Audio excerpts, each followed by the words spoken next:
Peace. Right, it's 5:30 p.m. here. You know, got here early because if not, then the God King would have me rapping all night. So I figured let me get here a little earlier.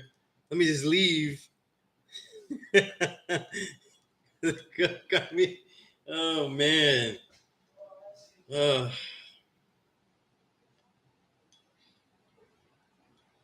Peace, God. All right, all right. Original man author. Peace, God. What's the science? All right.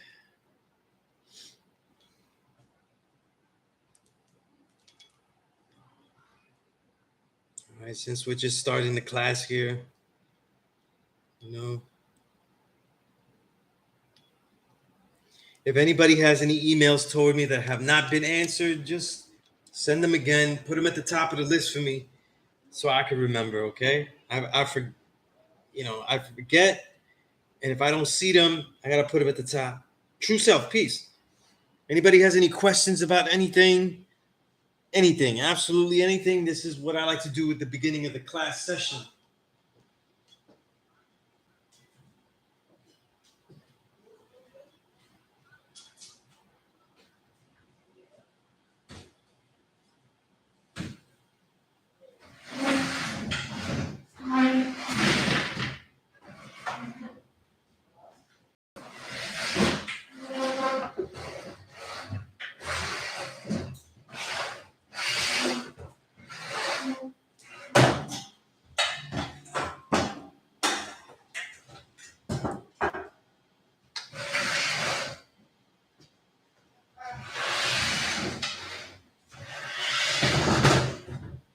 Turn the chairs around. Turn them back when I'm out. All right.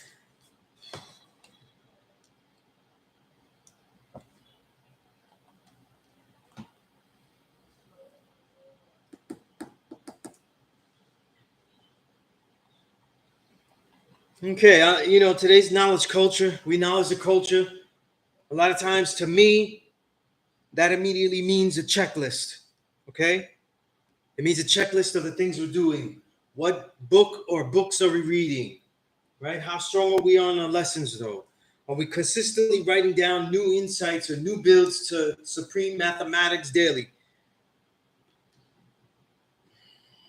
Are we training? What type of training do we do? Okay? Are we doing a type of training that's one complete set that's done at a certain time of day, and then the rest of the day is sedentary? Okay?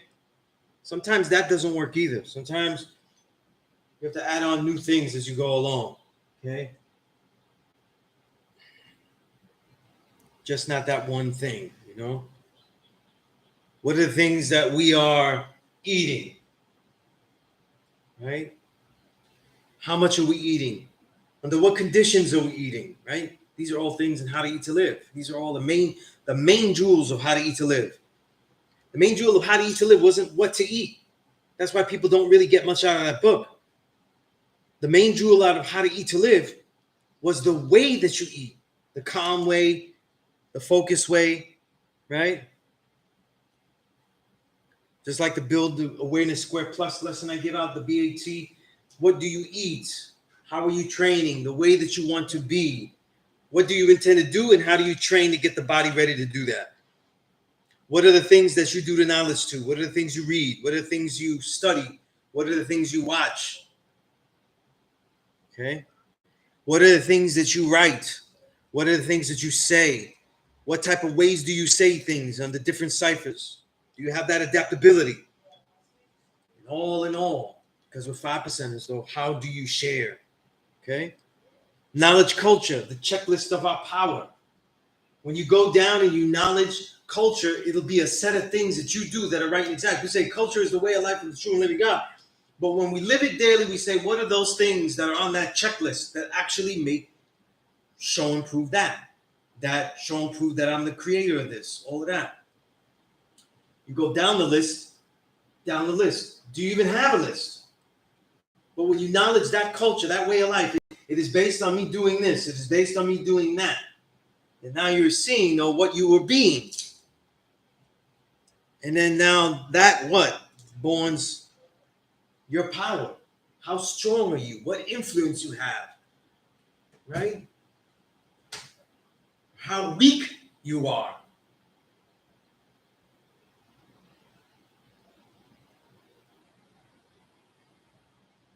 Very interesting.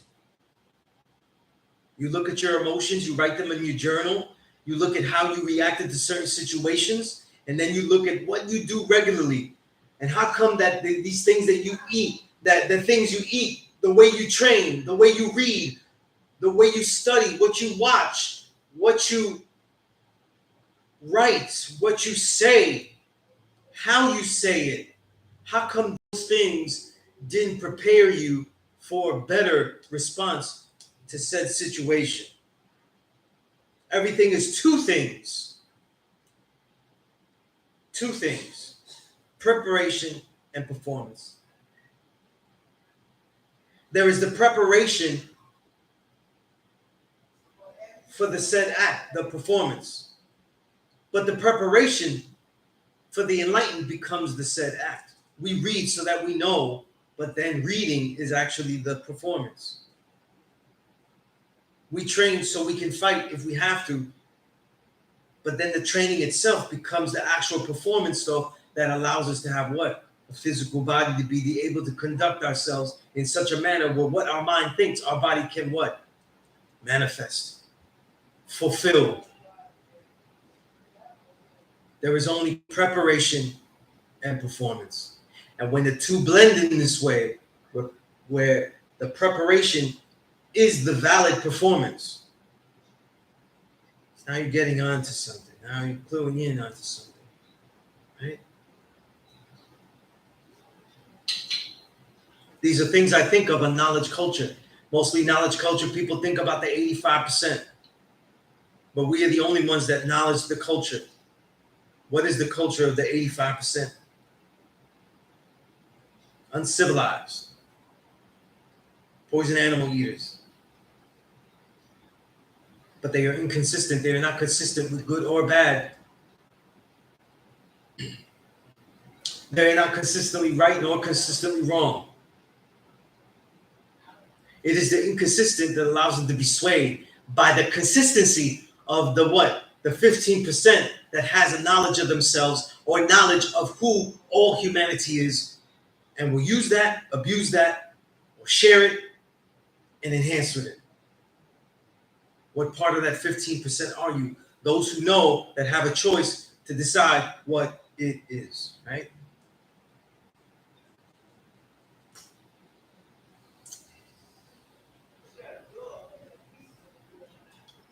So, knowledge culture. What is the culture of the people? What can be augmented out of their culture? What needs to be eradicated? What needs to be overcome? How will you what? Knowledge the culture and show your power over what is not right and exact in the people's livelihood, in the people's way. These are things that we must think of. These are things that we think of. Right? So a little build on knowledge culture.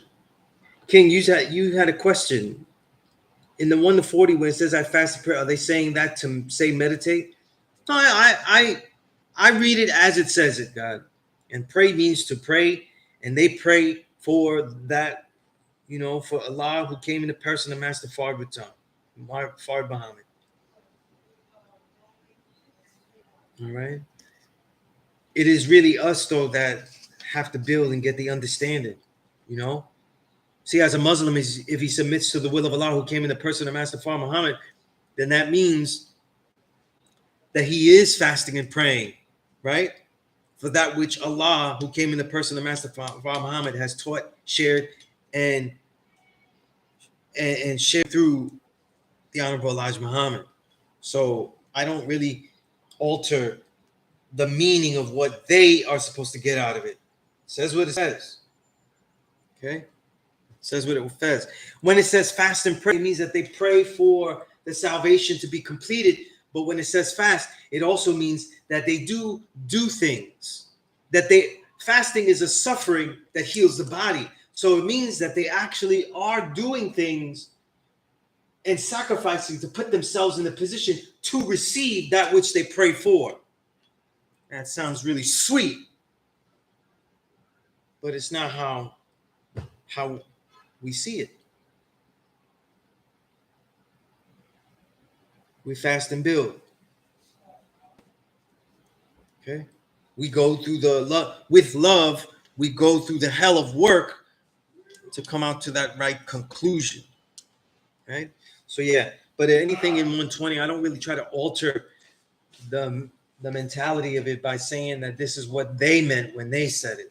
No, it just matters how we interpret it with actual knowledge and understanding, and knowing that not all of that though is what we were told to do. 120 lessons is not, they are telling what to do to the Muslim. It is not telling us what to do. Okay? It speaks about us, the true and living God, but it is not telling us what to do. And where it says what we must do and how we must do it, we either are in line with it though, or we are not. But I'm the true and living God, whose proper name is Allah.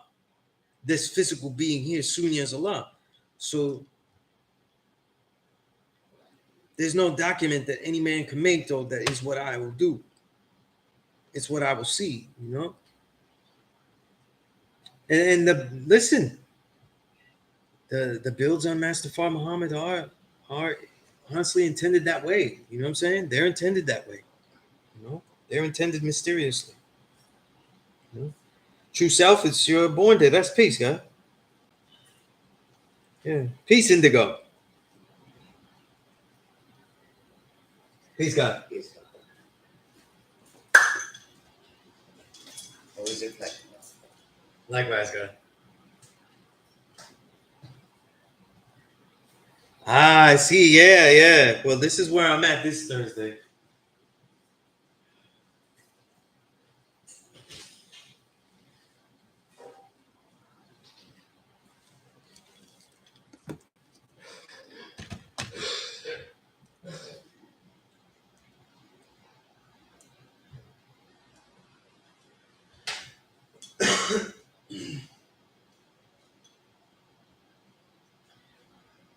I always give everybody on the online at least 2 hours, so I'll definitely be here until 7:30.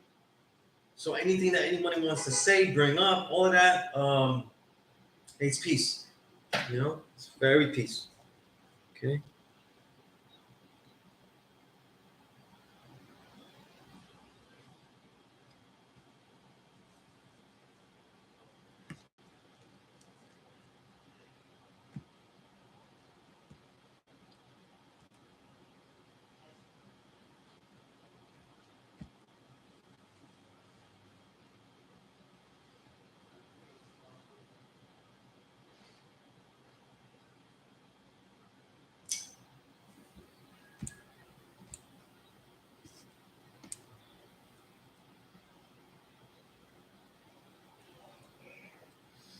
Again, I said this when I first went in. If there's anybody that emailed me anything, put it to the top.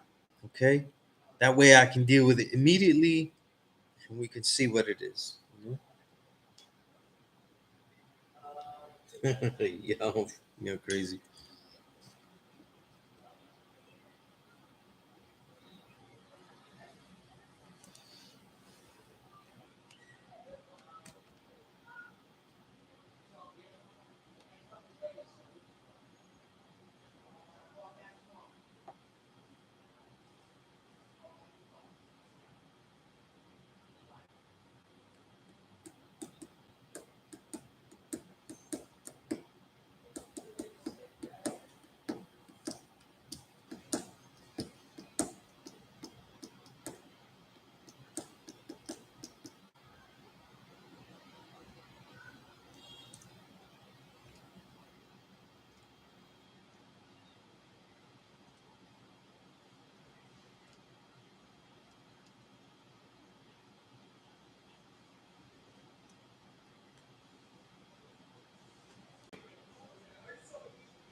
Hey.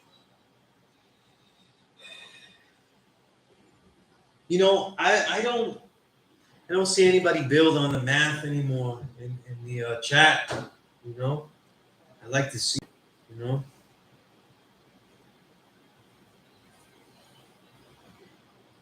or if any thoughts on the build that I had on that I just started the class with. Um, that would be great. That would be great. You know, I just want to see how you all see it though.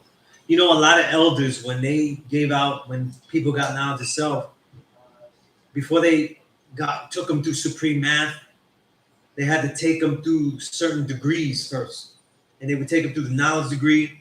But they would, you know, and elders like Umala, he would take students through the 14th, 15th, and 16th degrees in the 1 to 40. Who's the 85? Who's the 10%? Who's the 5% that's poor part of the planet Earth, respectively. I think in this case it's respectively. Of course, all done respectfully. But yeah, he would take them on there because they had to know the details of humanity that they were surrounded by. You know.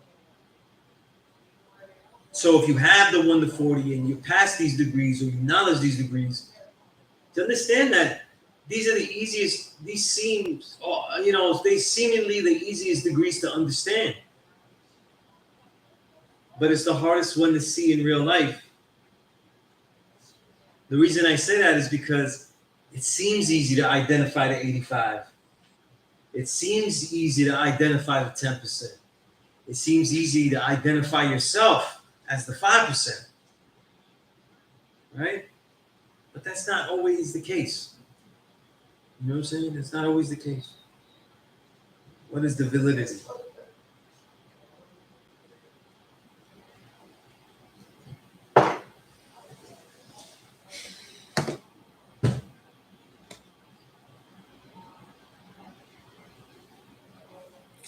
The book, the name of the book with the speed of thought. I don't know which one it was. Oh shit. I don't know why I'm thinking about this, but I'm thinking esoterically, and I know that William Walker Atkinson wrote a lot of books about that. As far as like a technical scientific book, I don't know if I have anything other than those esoteric books. And I think I can share with you the collected works of William Walker Atkinson. By the way, that includes the Yogi Ramacharaka works like Science of Breath and all those, because he wrote those, and the books he felt that were more reproductions of what the yogi had taught him. That said yogi, he would just name Yogi Ramacharaka as the author, so it was a pseudonym. I'm pretty sure I have that book to share, and I could share that book if you email me, so I don't forget, and have it at on the email. But I don't know if I have any like real scientific books about the speed of thought. Yeah, I'm saying no off the head because then I know I would be really would have read it already. You know. King, you said today's mathematics is knowledge culture, all being born to power. Knowledge is the foundation of who you are. People learn that about you through your culture, freeing them from so much assumption about you. For power is in the influence you have on them by leading by example. For power is the ability to do, act, encourage, influence. That's peace. Um, that's peace originally. You have a science of breath. But I think I have the collected works of the entire collected works. So he wrote over 100 books. So, um, you know, there's a lot of insight that he has, you know, to share and all that.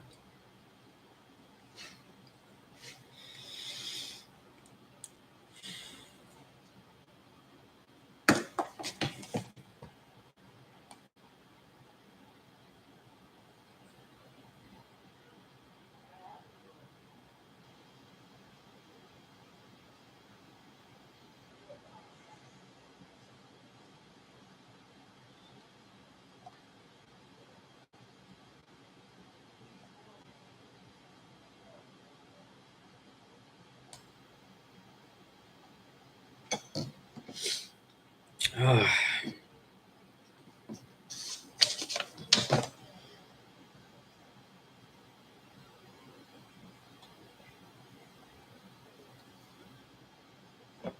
I'm gonna go through my emails. Malik, I see. Did I see Malik here? Peace, Malik. I know that you sent me some stuff, um,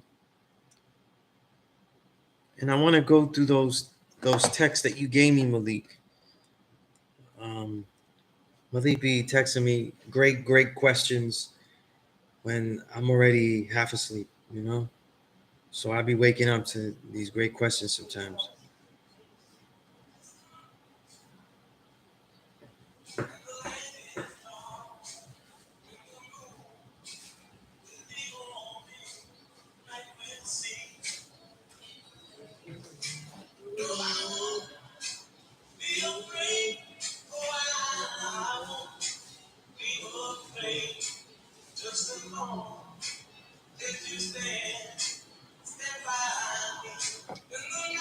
Peace, God.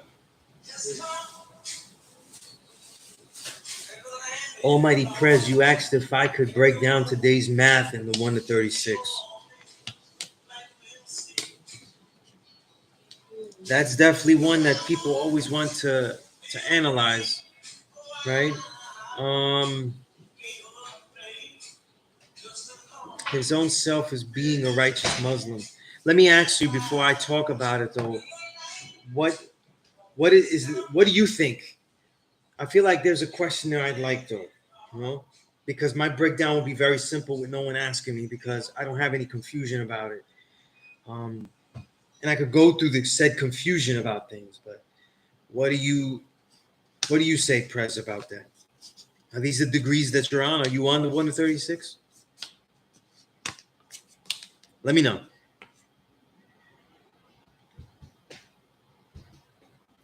A good question Malik asked me. We're not gonna leave the question that Prez gave us though. We're just gonna let it linger until I get an answer from him, just from more and stuff. I like to find out what is bothering people about stuff. I like to be in the mode of really articulating our questions. Giving a detail to our questions. Peace, stuff. So, right? Malik asked me a good question that I don't have an answer for. Why is 120 broken down into segments? Right? Lost Found Muslim lesson number 1. English lesson C1. Um, there's a reason for I know that the sets have value individually, and that I can bracket them and give reason to them why they stand alone in that set. But other than the idea that most pedagogy, most ways of teaching are broken down into lessons and bits and quadrants like that, I can't really say. You know what I'm saying? I can't really say, right? And it's my own memory, though. I know why it was called English Seed lesson number 1, but I forgot. That's just me forgetting. Okay. King, you said a Muslim is one who submits to the will of Allah or their culture. If you know what you are, Allah, you don't submit to God like you and the idea of God are separate. That's how I see it. Yeah, that's really the thing. We don't change the lesson because that's not the conversation that was had. So it would be altering the conversation. But it said his own self as being a righteous Muslim is that his own self was following the righteous path that was given to him to guide to, but they lost their way. They went astray. They got fooled, right? They say, can a devil fool a Muslim? Not nowadays though, but back in the days they were, and so that's why it's meant to uplift in this day and time the wording, but not till then. And it's also meant to announce Fard. If Fard is having a conversation and they ask, can a devil fool a Muslim? It's not nowadays. It's like now that my presence is here, it's not gonna happen, But it did.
Yes, in the 1 to 30, I'm on a 1 to 36. From my observation, there are those who find being called Muslim offensive.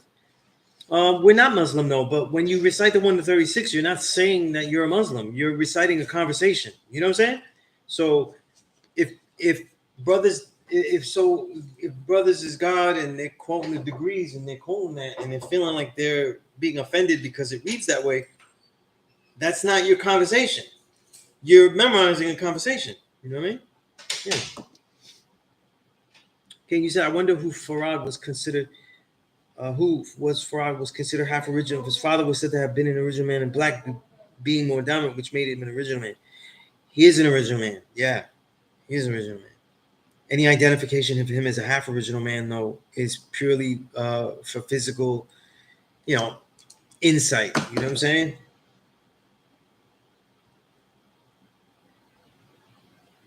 Okay, let me go back because I just missed Malik. I didn't even see that.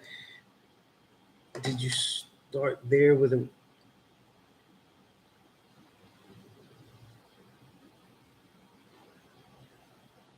I see your build start with culture. Okay, awareness, observation, introspect. I guess you're saying that's knowledge. Culture, a total sum of your activities, i.e., my diet, my getting in my chair with assistance, using an adaptive device to eat or brush my teeth. Okay, that's peace, God. Um, okay, music, listening, exercise. Okay,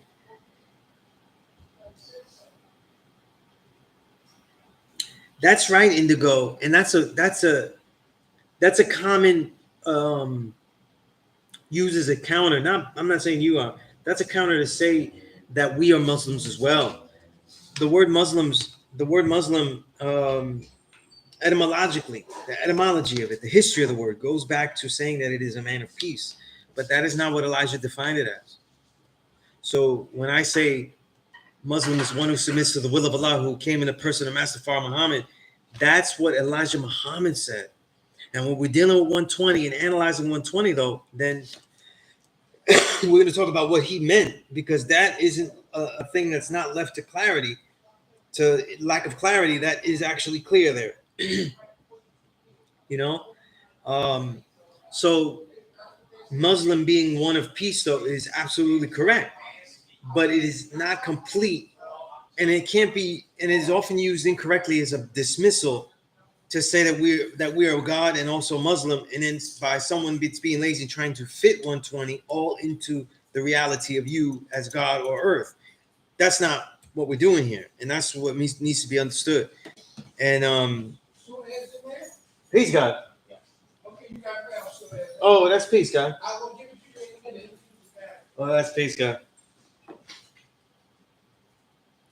So yeah, I'm glad that you brought that up, Indigo, because that's something that a lot of Muslim gods, a lot of those Latin, pseudo scholars, um, they spent their whole the In the Name of Allah book, volume 2, history book, insinuating that firstborn prince was a Muslim god, and that's not what he did. You know what I'm saying? It's almost like calling me and saying that I'm a distinct type of god, and saying that I'm some kung fu god, or I don't know, Taoist god. You know what I mean? Because a lot of the rituals of Taoism, Buddhism, and stuff, they're also inculcated into the way I train. You know what I mean? The way I greet, you know what I'm saying? The way I do things like that. That doesn't make me that, though. That makes me using aspects of culture in all the realities we deal with. Peace, God. Okay. Mail. I got mail. Mail. See, all these emails, all the mail. I got to make sure I'm going to answer that. You know? I'm really saying that because King is here and he's going to make me keep rapping and rapping. And just really, it's crazy. Yeah, that's right. That's right. You know? Oh, shit. I got a sweet delay. Oh, shit.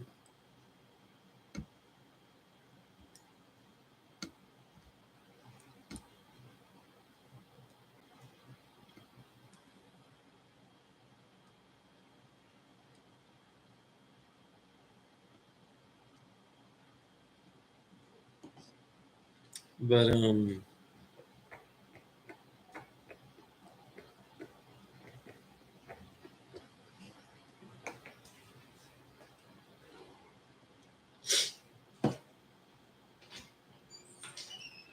building on the nothing in 136. Oh, that's like the most profound thing, man. You know, he likes the devil because the devil gives him nothing. You know, nothing doesn't mean zero. Nothing means the value of things. So they can give you something worthless with no value, but they can attach a value to it. You know what I mean? That's the entire system of capitalism. You know, the sequestering of capital. Oh, the sequestering of capital, collecting capital at all costs, right? Which are really resources that are now capital from the land, slaves, individuals, humans. This is all capital. But then there's also something else that goes along with collecting the capital. It also means that there's a damming up of the entire system. And when you dam up the entire system, this capital, and you dam it up and you sequester it, then now its dissemination, right, is based on the value that has been attributed to it. And that's why the dollar bill, money, physical money, gets all the hell for being evil when it's just part of the evil. It's not really the dollar bill that makes it evil. It's the fact that that dollar bill can fluctuate in the value that it is given. You see? You leave all resources out for people to use humanely and what they have earned as best as you can, then what you have are things that cannot be devalued. He likes the devil because the devil gives him nothing, is that we are receiving things that are far less of worth. So they're almost like liking nothing, you know? And certainly this is how he got fooled. You know?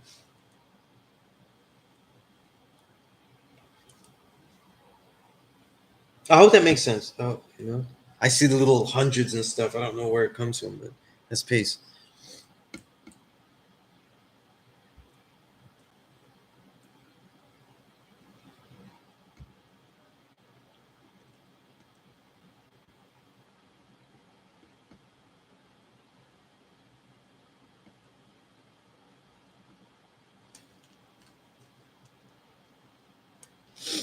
Okay. Let's see.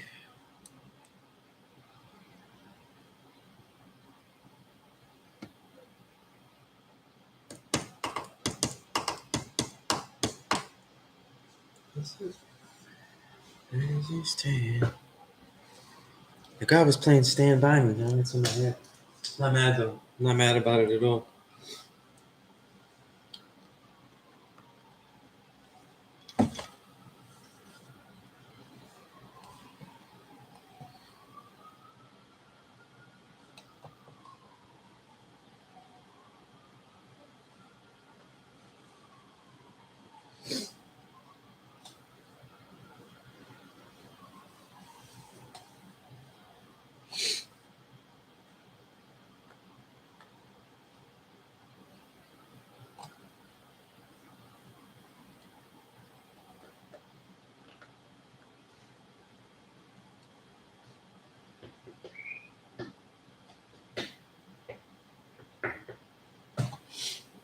Okay. Let's see where I'm at.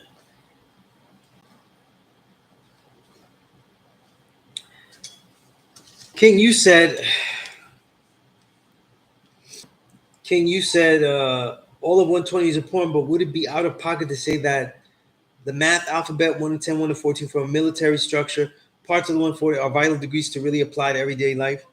I think if we look at everything, though, all of it, there are going to be more valuable degrees than others. So yeah, I'm not going to argue that. Sure, absolutely.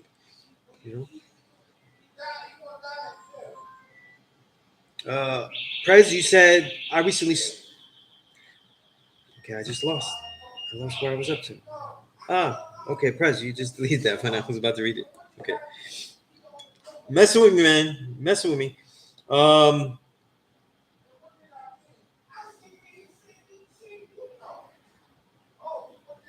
okay, you remember the bill that got lost when students there. Okay. All right.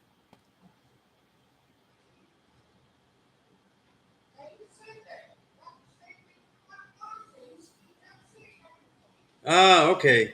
That's peace, guys. Oh, okay. Yeah, no, it's peace. Yeah, no.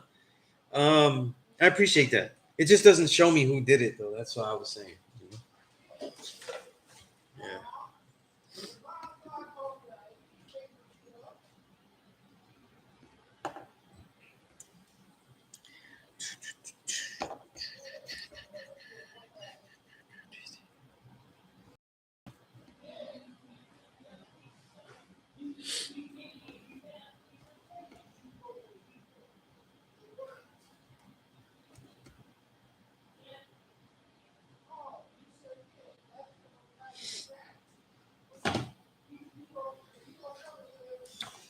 Okay, okay, okay. Do, do, do, do.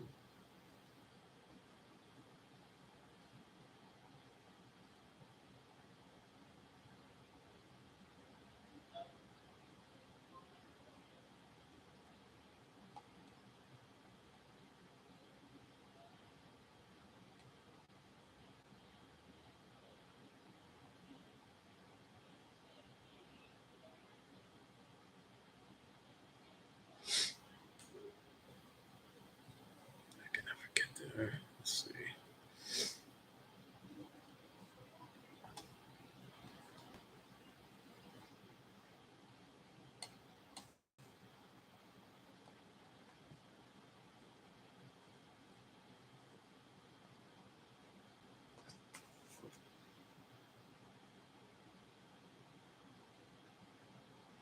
That's peace. I'm glad that you are working on it, though. I'm glad you're working on the homework.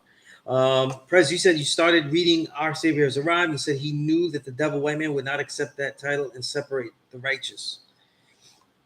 Okay, now he would not accept that title. I doubt who anyone would, right? Nobody would say, "Hey, you know, we're devils," um, and separate the righteous.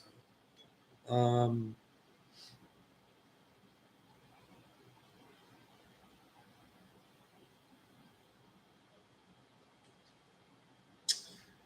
Yeah, it's concentrated. I write very concentrated. God, and I try. I never really try to write anything. In my mind, I don't want to write things boring. It's boring to me, but I also have to write it artistically and with a, with a style. That's my style. That's my artistic style. So, but or that the devil would not accept Muslim, Islam, or being called a Muslim. Um, I certainly think that's what he was saying at that time.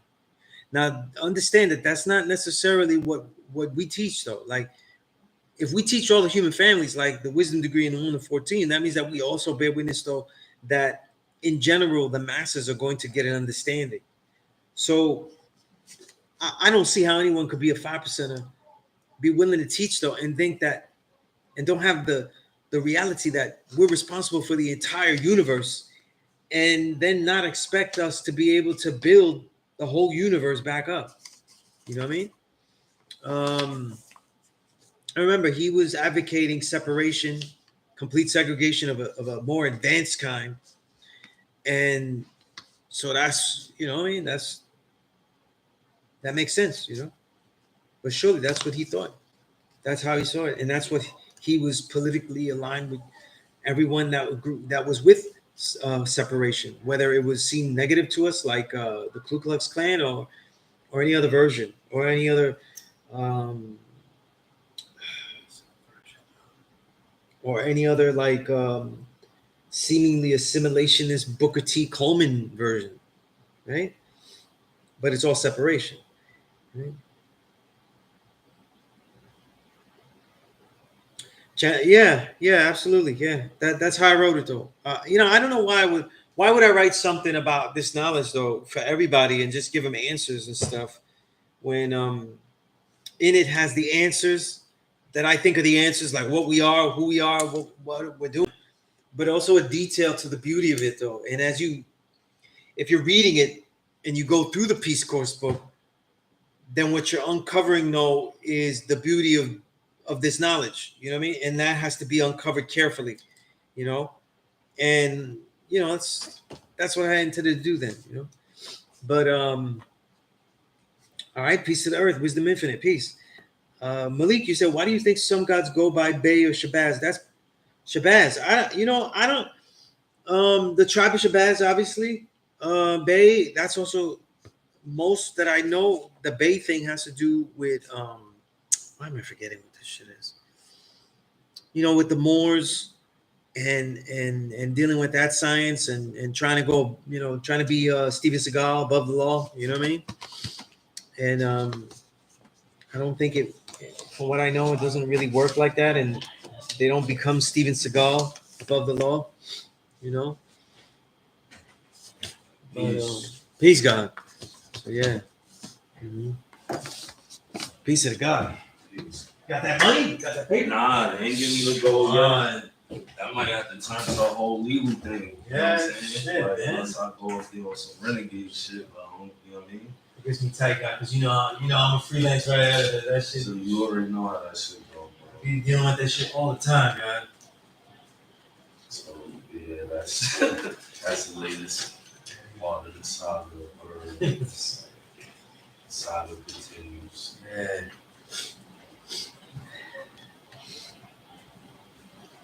Bay and Eldebars, yeah. Yeah, I said the Moors, though, they take the Bay name. Gods, when they take the Bay name, they're trying to be Steven Seagal above the law. Oh, shit. That's what y'all was building on. Yeah, that's what I just said, yeah. But, yeah. One of the things, like, that I'm seeing here, and I'll say it now, right? When you're dealing with 120, it isn't to see, like, oh, wait a minute, it has a thought, and I don't necessarily agree with that thought. I must assume that I'm not right and exact. That's not how we're supposed to be analyzing 120. Now, if 120 has a fact, like a historical fact that they say, and you're like, I don't know if I agree with that, I don't know if that's true, then that's different. You respect it, and you say, listen, Elijah was right about nearly all the historical facts. I'm gonna go research this harder because it most likely will have some truth in it. But as far as like what he perceived, because one young God, the Almighty Pres, is quoting Our Savior Has Arrived book, and he's saying, well, why did he say this? So like why did he want separation from people? And that's not how we do. We're not 5%. We're mixed with the people. We're not doing that. That's not what the Father was doing. He was not doing segregation, And my thing is this, in the most blasphemous way too, you could disagree with Elijah Muhammad in his political pursuits, but you could also disagree with what the Father did. There's a lot of gods I know that don't necessarily agree with the Father, or they say, well, that was great then, but I don't agree with it really having viability now. Like, right? Because there's some people who disagree with, I guess, his relationship with the mayor at the time. Yeah. Now, in my experience, God, people that have disagreed with, like, oh, yeah, you deal with the mayor and shit like that, they don't know none of this history, though. You know what I'm saying? They don't know none of this history. They don't really understand the power that he had. And they listen to the older gods, like if they're just old cats and say, yo, when I was doing it back in the day, I used to rhyme, kid. Like, you don't even know. Like, they listen to the older gods like that. They don't really know that mid-1960s Harlem, right? To say it like that, Harlem was on lock by us. You know what I mean? Like, it was really, they were filling up Mount Morris. Like, if you're here from New York and you didn't climb up all those stairs to see Mount Morris, don't dismiss that he was filling up Mount Morris, because God, that shit is huge. God. I feel like I see a few like documentaries, a few things on YouTube, just different shit about Harlem, but for some reason I feel like they leave out the impact of the 5%, even in regards to the 50 years of hip hop. I don't think that people then understood how to articulate it, and they was dismissed like an offshoot. Because remember, in the beginning, though, the gods were going as 5%ers, which was still kind of the same terminology, not kind of the same terminology as what the Nation of Islam is called. Right. Then you get the fact that they were still, a lot of them were still using Muslim names, so it's a little bit of confusion. And then at the same time, though, they're not like, these aren't college kids or like, shit like that. So they're not presenting themselves or maybe looking presentable where people's like, whereas like moving back then, they had militant garb, they had a way of aligning themselves. Like they knew strategies differently. You know what I'm saying? It was going by militant strategies. And the more that the young gods were learning, the firstborn, the first fruit, and the first fruit, the more that they were understanding the clever way of blending that the father was showing them. So they weren't doing things like Black Panthers where like, you identify them because they're wearing certain things or other groups. They weren't doing that. And the father didn't want people to be outside of society. He wanted to be of the world, even though they're not in the world, but not of the world. Right? Right? So it's totally different. The militant groups were teaching them that they're in the world, and even though they're doing it from outside of the world, like it's totally different mentality, But we can disagree with things that are in 120, right? As far as agreeing with the insinuation, like fast and pray. We don't fast and pray, like we fast and build, right? This is what was told. The Muslims were told what to do in the thing, and they were identifying what they do. That doesn't mean that that's what we do. You know what I'm saying? We see what's right and exact and everything like that. And we'll say, okay, but we don't necessarily do that. And some people always want to change the lesson, shit like that. Some people have, like some brothers will be like, I fast and build that I live to see the day. Like, first of all, it's totally grammatically incorrect now. Like it's even as far as how we build, because if you fast and build that you live to see the day, why would you be so unsure? It still sounds unsure. Like if I'm fasting and building, I don't see, right? That takes away the whole fortitude of writing a history in advance, you know what I mean? And 120 has its own very thing. It's written for Muslims, but it's talking about writing your own history in advance. So there are things that in there that we take directly, but then there's other things that we don't. And then when you read Elijah's other books, like the Sacred Raj, they're all collections of speeches. And just like anyone with their political stands, you don't have to agree with every stance that they took. You know what I mean? And we're not Malcolm X, though. Like, we're not going to find out, like, and he had like, a couple of holes in his side. And just our head explodes. Like, that's not, come on. Like, we're hip hop. Like, we're not supposed to be, like, blown away that somebody had extra, females. We're not supposed to be that mad about Martin Luther King like that. Like, come on, man. Like, even though that's not our morals, though, but cool. But like, we're not supposed to be that like blown away. Like, it could be way worse, right? Like, we should be,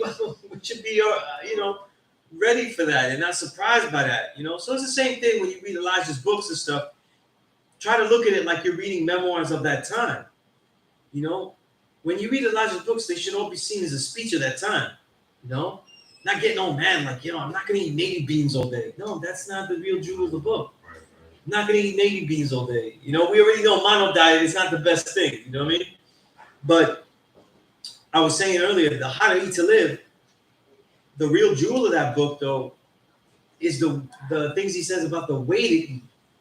Eating calm, though, not rushing your meal, things like that.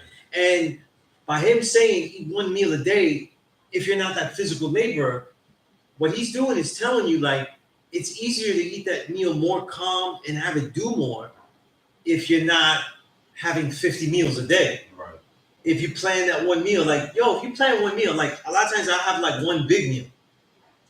Right? Kind of split it. Yeah. Like, that major meal, like that post-workout meal, first of all, I earned the shit after I did all that.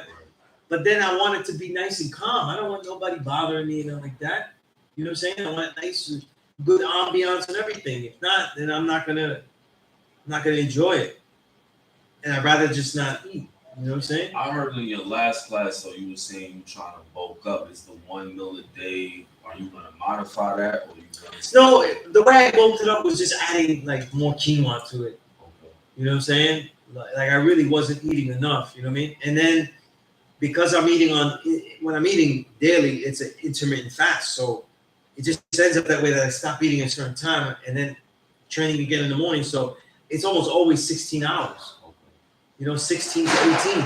So If I'm still hungry after that major meal and feel I could take some more, then I eat right before that break, intermittent fast. You know what I'm saying? So sometimes yes, sometimes no. I get extra, but in my mentality, it's like, well, I could gain some. It's okay. I could gain some weight though.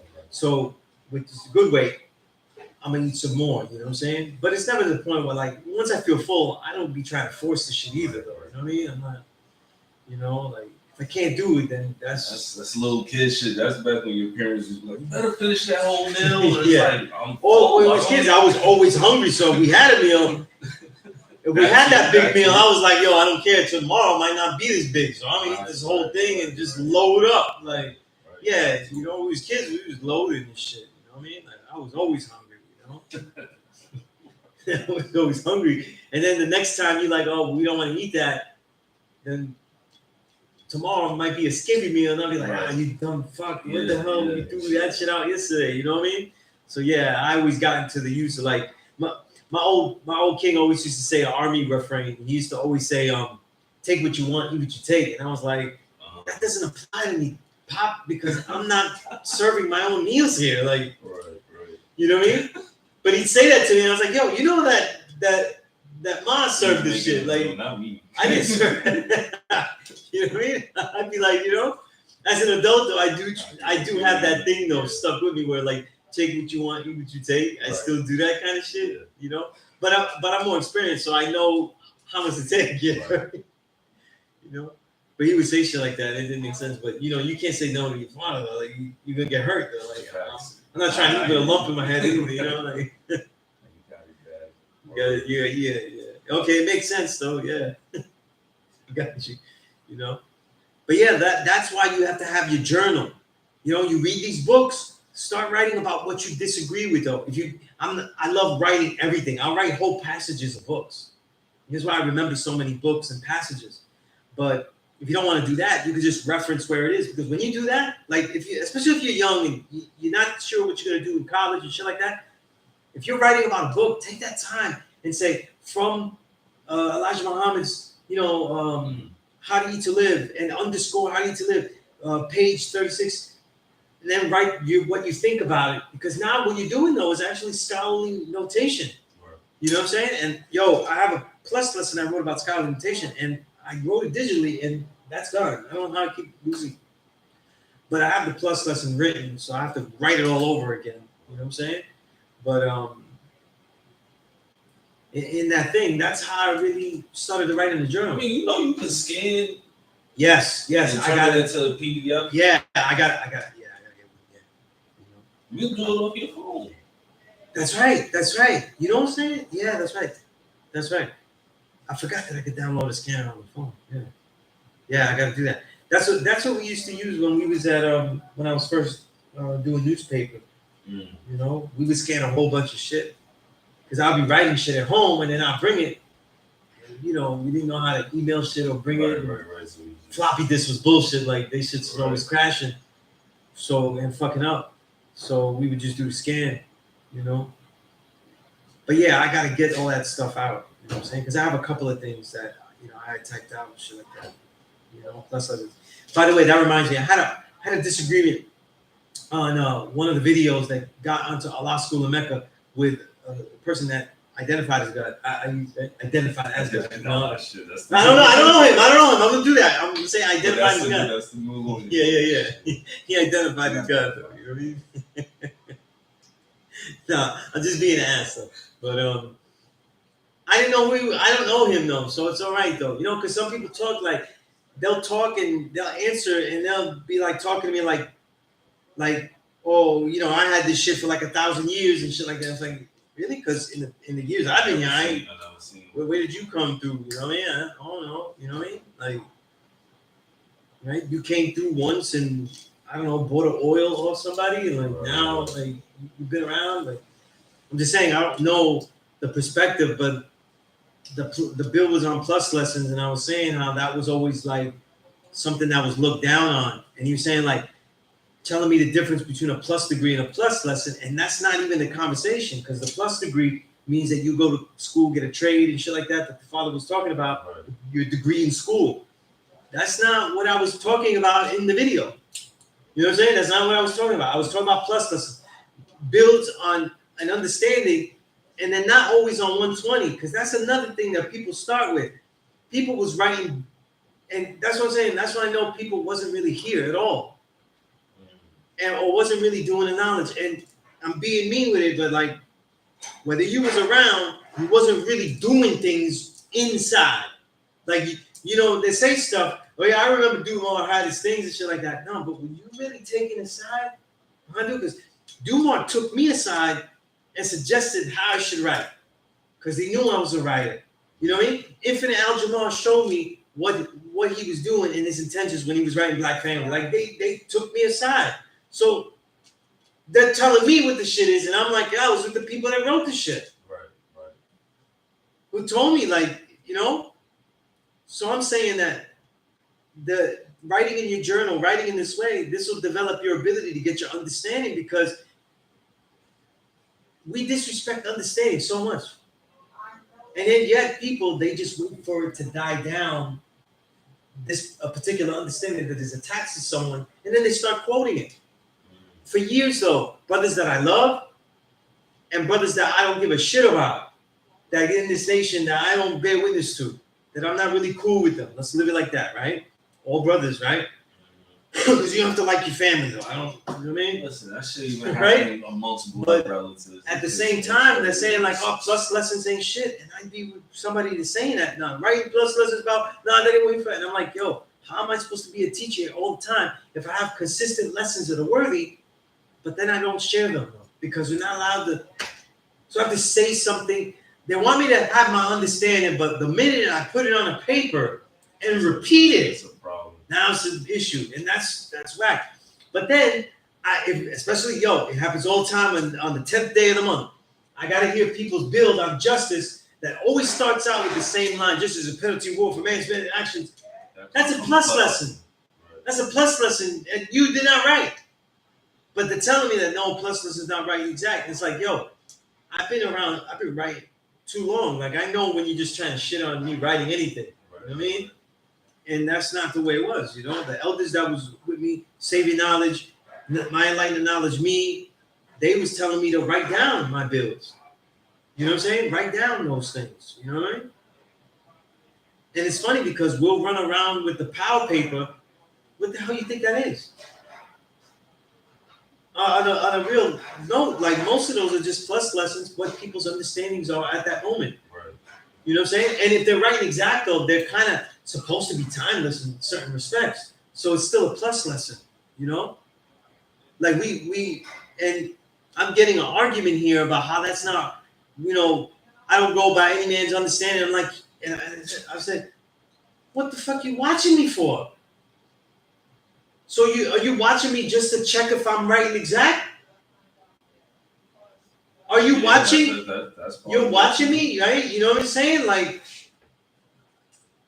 you know, am I still allowed to do this? Like, am I okay with you? Like, you're watching and see, you know, with the, like, what the, come on, man. Like, why are you even bothering with this stuff?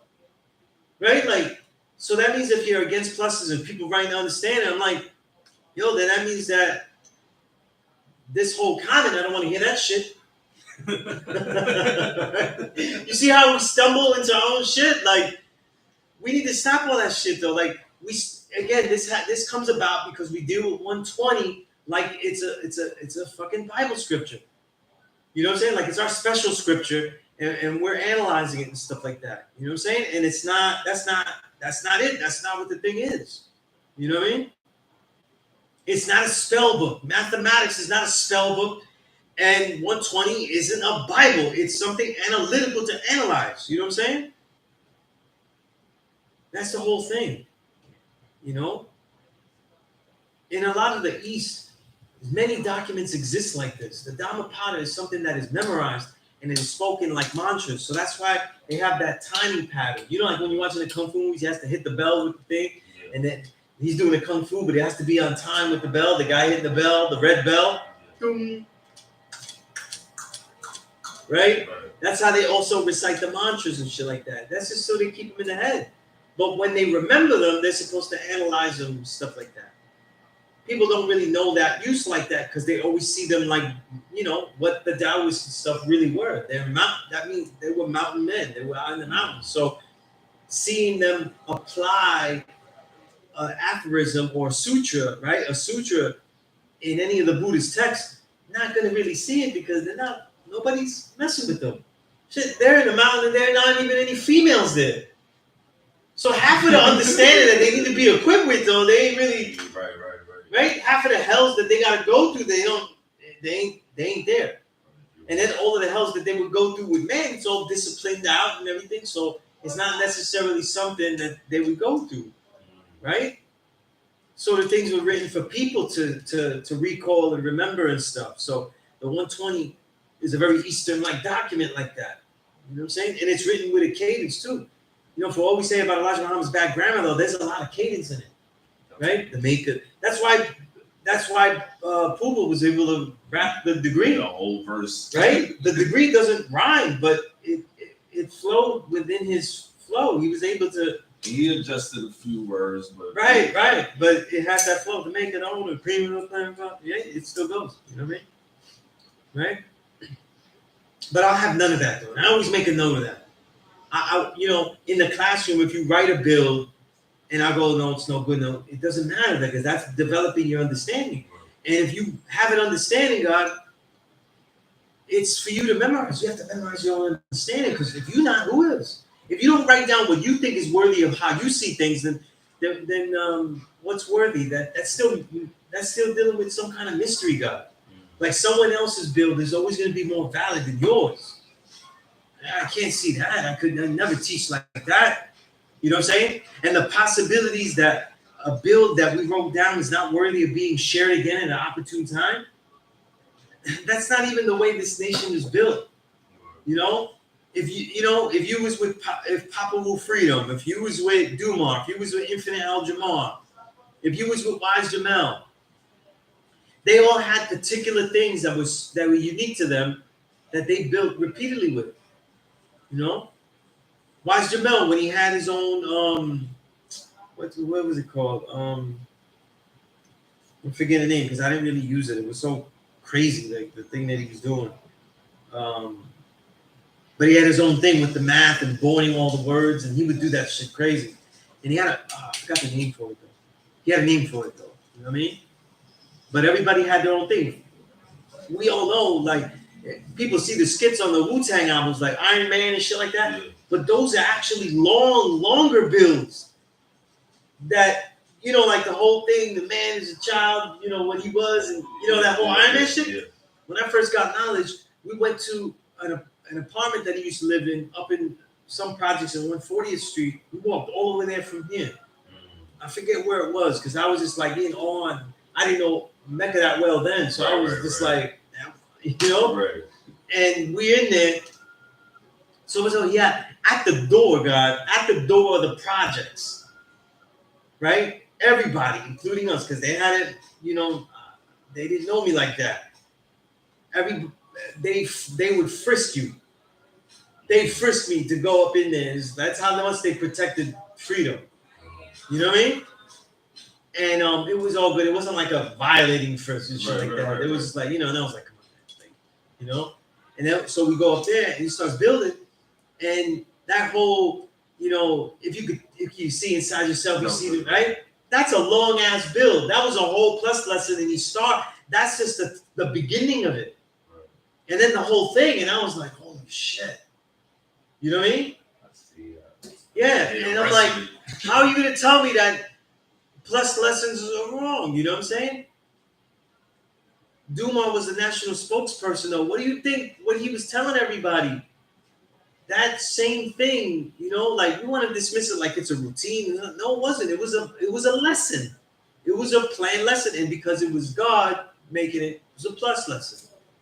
Those builds that he was giving colleges of 85s and everything that were learning about us, those became blueprints for all of us. I studied Dumar shit heavily. Why would I have so much time, right? Because God, I end up in front of a lot of 85 people. How could I have not studied the things that he was doing? He's like the trailblazer. They say, no, sir, we will do listen to this. That's it. Why would we read? That means that we can't read any books either. You know, we can't read any. Right? We can't read any insights of how men lived. That's why the most well-read are the most capable at life. Because there's so many situations that they have read about that other people tried to live through, couldn't live through, and are still trying to live through, right? And they read all these options. The more options, the more possibilities that we read is how you get sharper with writing your own history. Because there's more availability, there's more potential for real possibility. We talk about infinite possibilities, right? But the more that you study, the more knowledge that you get, then those become actually real pathways and shit. You know, just like the ball player that keeps studying film. You know? Yeah, you can have mad natural talent and shit like that. But if you're seeing and studying and watching all these different plays, you're seeing more shit. You know? Just like, guy, like, people be thinking that it's just all like they say whatever, but like the best MCs, the best musicians are always, more than not, right? The best musicians are the ones that are obsessive diggers, like obsessive with listening to other shit. Yeah. They be listening to other shit all the time.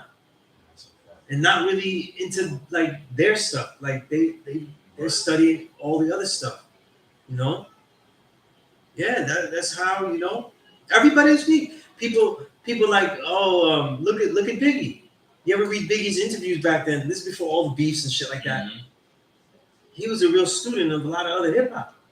Yeah, and I discovered he was into jazz. And he was listening to a lot of shit, right? What did we learn about Rakim, though, man? He was using jazz formats to write his bars. You know what I mean? Like, he was, right? Actually, yeah, like. It's the same thing. It's like that's why I have a plus lesson about certain subjects to go into and where to start with, because if you widen your palette, then what happens is you broaden the availability of your understanding. You make your understanding applicable to all types of things, and not just one thing. That's what 120 is supposed to expand you on. You know what I'm saying? They give you different time periods. We're supposed to know that it's all different things. The 9th and 10th degrees are two totally different options that you can never do at one time. A country can never do at one time simultaneously, right? You can't take them in and put them under the sword and then also chop all their heads off and just collect them all, right? Just like America couldn't do that at the same time. If you reverse the polarity and deal with devilishment, right? Their version of the 9th degree is they put the original man from Africa under the sword as a slave, but they didn't do that to the Native American because they knew that this was his shit. He was already here. He's like, yo, it's my home. I'm not doing that. If it wasn't, so what? They do the other thing. They take their heads. So you can't do the same at both. You can't do the same at both times, unless you separate the peoples. You know what I mean? They had them separated though, right?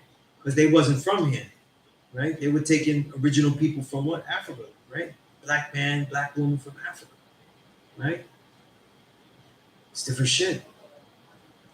Yeah, but man, everybody that is doing the knowledge in this classroom, you have to have a journal. You know what I mean? There's so many stories of people. I just mentioned Willie Walker Atkinson, right? He was a guy that wrote about a lot of occult stuff, a lot of esoteric shit, and the books that he felt were more directly from just the words that he was taught from the yogis out there in India. Specifically, what's this person's name? I'll give you his name. Specifically, Yogi Ramacharaka, he would just write under that name. But William Walker Atkinson, right? He wrote so many books, and all of these books he wrote from his 40s onward. And he wrote over 100 books. You know what I mean? So the thing is, though, is that whatever age you are, please don't think that you're not talented to try everything that is worthwhile. Somebody trying to write is always worthwhile. even if you're like you never want to share it or nothing like that. The activity of writing, the activity of saying that you have a thought and it's a worthy thought to just put it down on a paper and let it live in a different forum. That's real powerful, man. And it's something that everybody should try. You know, I'm pretty sure, nearly 100% sure, that I have the complete works of William Walker Atkinson. There's one book that I can share, that I can email. You know, but the Yogi Science of Breath. That's where I first learned about him. As Yogi Ramacharaka. I didn't know it was him. Later I learned, you know, because Savior Knowledge would give me books about esoteric knowledge, about thought and shit like that from him. And then I put it together that it was the same guy, right? But the gods, when I was training, King He, Wise Ramel, Knowledge Eternal, they gave me the science of breath because we were learning Qi Kung, but that was more simple to start with. Right. And that's what we was messing with first, you know what I mean? Right. Because it was easier, you know, to do that shit. But see, that's interesting to hear because I always felt like, well, once I got into the nation, it felt like it was a shunning towards esoteric information. Yeah. It depends on we're not even gonna look at that. It depends on who you build with though. But at the time I got knowledge, Savior Knowledge was in Seattle now. He always was out there selling books. You know what I mean? Along with Sekou, who returned recently as well, Remembered in Perfection. And Sekou was a god that he was, a lot of the scholars like Dr. Ben and shit like that, he knew them. Right. You know what I'm saying? And it was Savior that brought him into the nation, and they started to sell books because Savior got with him to sell books, and that's how they would hustle. They would sell books, and I would just be out there. You know, I was obsessed with books. That's the path that got me here. So I would be like, "Yo, what books you got?" And I would buy books from him all the time. And then after a while, me and Savior would just keep building and building, and he's the one that really helped me devise curriculums and shit like that. And after a while, he would be like, "Yo, God, dig this," and you know, he would make me buy books. You know, and I was like, "I want to get that book." He's like, "No, you're not ready for that." I was like, "That's too easy for you." He would do shit like that. You know what I mean? And so that's where I really bulked up my collection. The Surnama books, the Diop books, I bought them all from him. You know what I'm saying? I bought them all from him. You know, because at that time, though, a lot of people had them, but I was going to buy them from the God. If God had them, I'm not going to get them from, you know, anybody else. You know what I mean? It was really by the 2010s, all these vendors just started selling bullshit books.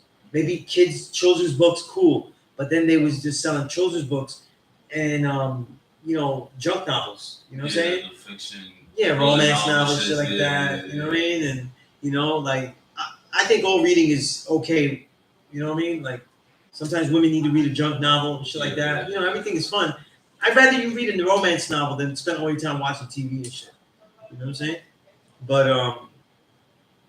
at the same time, that's all they ended up. It's like then they stopped publishing all these books. You know what I mean? I don't know if anybody has the rights to the Surnama books.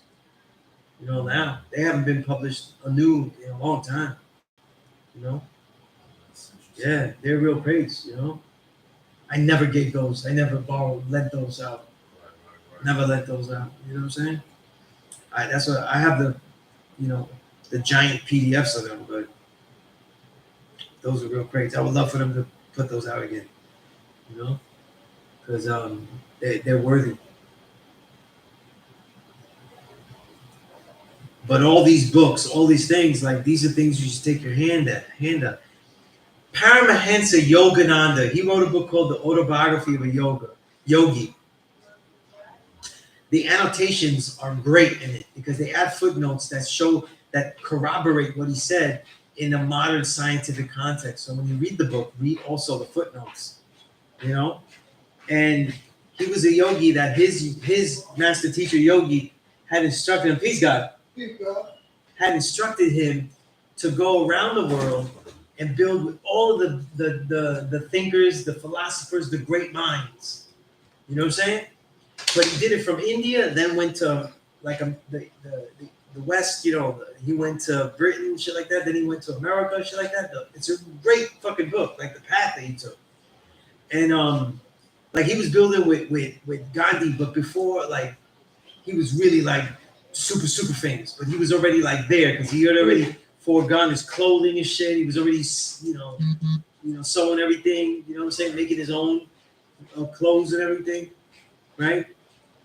Because Gandhi's whole evolution is like his clothes. He was wearing suits, thinking that he was a good Indian man. Mm-hmm. That's why people thought he was racist, because he did right that way, right? And then he realized, like, when he was oppressed, then he was like, oh, how dare you? You know, he was on that bullshit when he was in Africa. But when he got back here, then he was like, wait a minute. He started to see everything different. He's like, wait a minute. I'm like, he didn't notice all of the people around him living like shit. He never did the knowledge to that. The caste system, none of this. That's when he started to get conscious, though. So then he got rid of it. He said, I'm just going to wear Indian clothes. But then he got even more conscious. Like, you know what? We're going to live in our own ashram, our own school we live at. And I'm not even going to wear Indian clothes. We're going to make our own. We're not even going to use anything. Because they might use garments from another place to make them, things like that. We're just going to make, I'm just going to need my own shit. You know? That's why they have those pictures with him by the spinning wheel and shit, you know? Because he's making his own shit, you know? But, all of these things, all of these, all of these books, all of these things, like, if you don't start to look at, if you don't respect humanity, to me, like, if you're looking at books that way, then you're not really respecting humanity. You're respecting where you're trying to dominate at this moment, but you're not really respecting humanity, and that it's all a process that makes us all one, beyond space and time. You know what I'm saying? So the builds that of those greats that were before us that are not here anymore, we're still linked to that. You know what I'm saying? We're still linked to that. You know, just like great music and shit like that. It's all the same. We're still linked to that, and we take the best part, and that's what they wanted, to take the best part. That's why, with Gandhi's book, you know what he called his autobiography? Experiments with Truth. I always thought that was like the dopest title, because we experiment with high explosives. That's how we build. And it's like, that's what we're dealing with. We experiment building with the truth that we learn. Like, it's like the dopest title for autobiography, man. That's fire. Yeah. Yeah. That's why it sounds like a mixtape or some shit. Yeah. Oh, right. I was about to spit some balls on that. Yeah. I'm about to take the cover though, do like Griselda, and just make Gandhi's book cover, my album cover.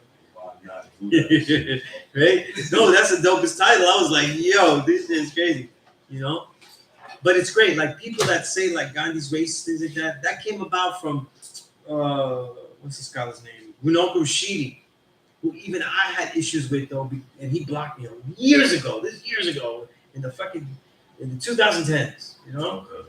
Because I was like, you're taking that man's life from that one moment though, as if all this other stuff after, and then they take it like, different original peoples, you have to look at them with a lens of understanding where they're coming from.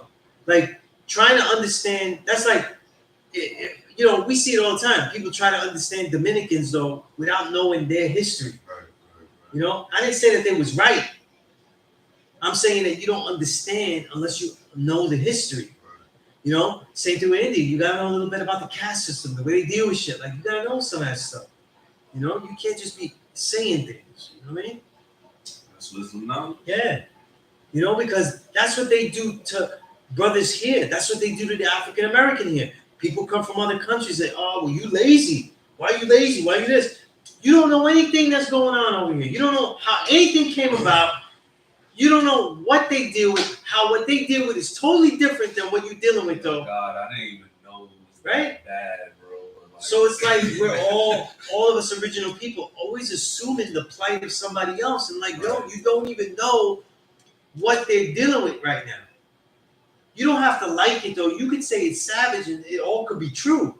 But don't assume that they're enjoying their plight as a people, that's what they wanted to do or whatnot, because it's like you come from places where you don't even understand why you 85 like that, And it's all different in all different places and shit.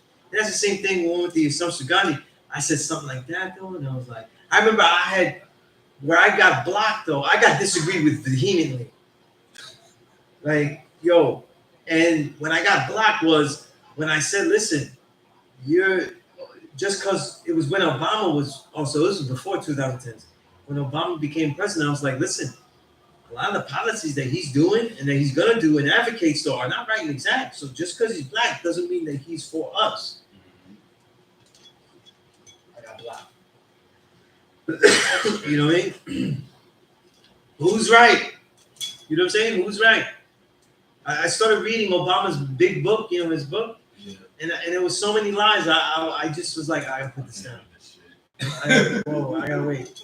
You know what I mean? Like, I gotta be ready. You know, I was like, I read like through 100, and then when he was giving the reasons why he put Rahm Emanuel on the staff, I was like, come on now you just, you know, why he put Biden, and I was like, man, you're giving these bullshit reasons though. Like everything is all political, but then they give you reasons like, you know, I was in his house. You're such a good person.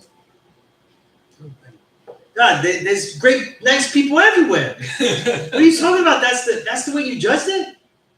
That ain't, come on, man. No, you're lying. You know what I mean? Like, you went into the biggest job of your whole life, and you get to pick who you're gonna run with on the ticket, and you know what I'm saying? And that's because the presidents. But you had mascots. Yeah, they like don't really exactly, got it, exactly. You know what I mean? So I was like, okay, you know what I'm saying? I actually found, you know me, I'm a finisher. I'm gonna finish Obama's book eventually. Right. But Michelle Obama's was so much more interesting because at least she kept it to the romance. Yeah. You know what I mean? So I could read it like, you know, but and it was just different. But I had to give myself a break though. It was like, you know. But again, we're reading about somebody that won a Nobel Peace Prize while he was returning people to the essence. You know what I mean? Right? He got the Nobel Peace Prize. Then a little bit later, though, it was like, yo, yeah, I knocked out, who was it? Gaddafi. You know what I mean? Like, boom, knocked him out. You know. So they was doing all types of devil shit. You know. You have to put the book out and try to like just make some justifications and clear his name. Because it's crazy because it's like one of the best formats because he's such a great speaker. It translates very well to his writing, right. And he makes things really believable. He's real swift. Right. He's real swift. Cunning. I'm reading it more because the swiftness and the cunning is very, it's intriguing. It's intriguing. Yeah. Sounds like devil to me. Yeah. But sometimes you gotta. It's like fucking nature. Like sometimes I want to watch the animals kill. Like that's so. I'm like, yo, that's intriguing. Like it could be the most grossest animal. I'm like, yo, wow. You know what I mean? Like that's intriguing. Everything is real, man. Yeah, like sometimes you read about humanity like it's a zoo. I read about the. Nah, that's a fact. The same shit. Yeah, but yeah. Like just like we read books, just like we respect humanity beyond time and space. Respect yours. If you have an understanding, write it out. You know what I'm saying? Develop it, argue it. If you sat at a bill that said this is right and exact, and I'm putting it as a plus lesson, and you had the fire to give it out, then just like anything, it should go under scrutiny. But to say that plus lessons should not be written because the only understanding we should have is our own that we come up from 120, that's not true. That's not how you got this. Okay. I mean, ain't the plus lesson still No, incorporated? but look, it's all illusion. Nobody got this knowledge by getting knowledge and wisdom only. Nobody was taught this though without understanding. Unless you rock in and said, I didn't have no teachers and I skipped everything. But then again, you don't have 120. You know what I'm saying? Right? No, I'm saying, right? I mean, I don't know his whole history. I'm saying that's what he said in the book. You know what I'm saying? But then again, though, that's why he doesn't have that insight about 120. You know what I'm saying?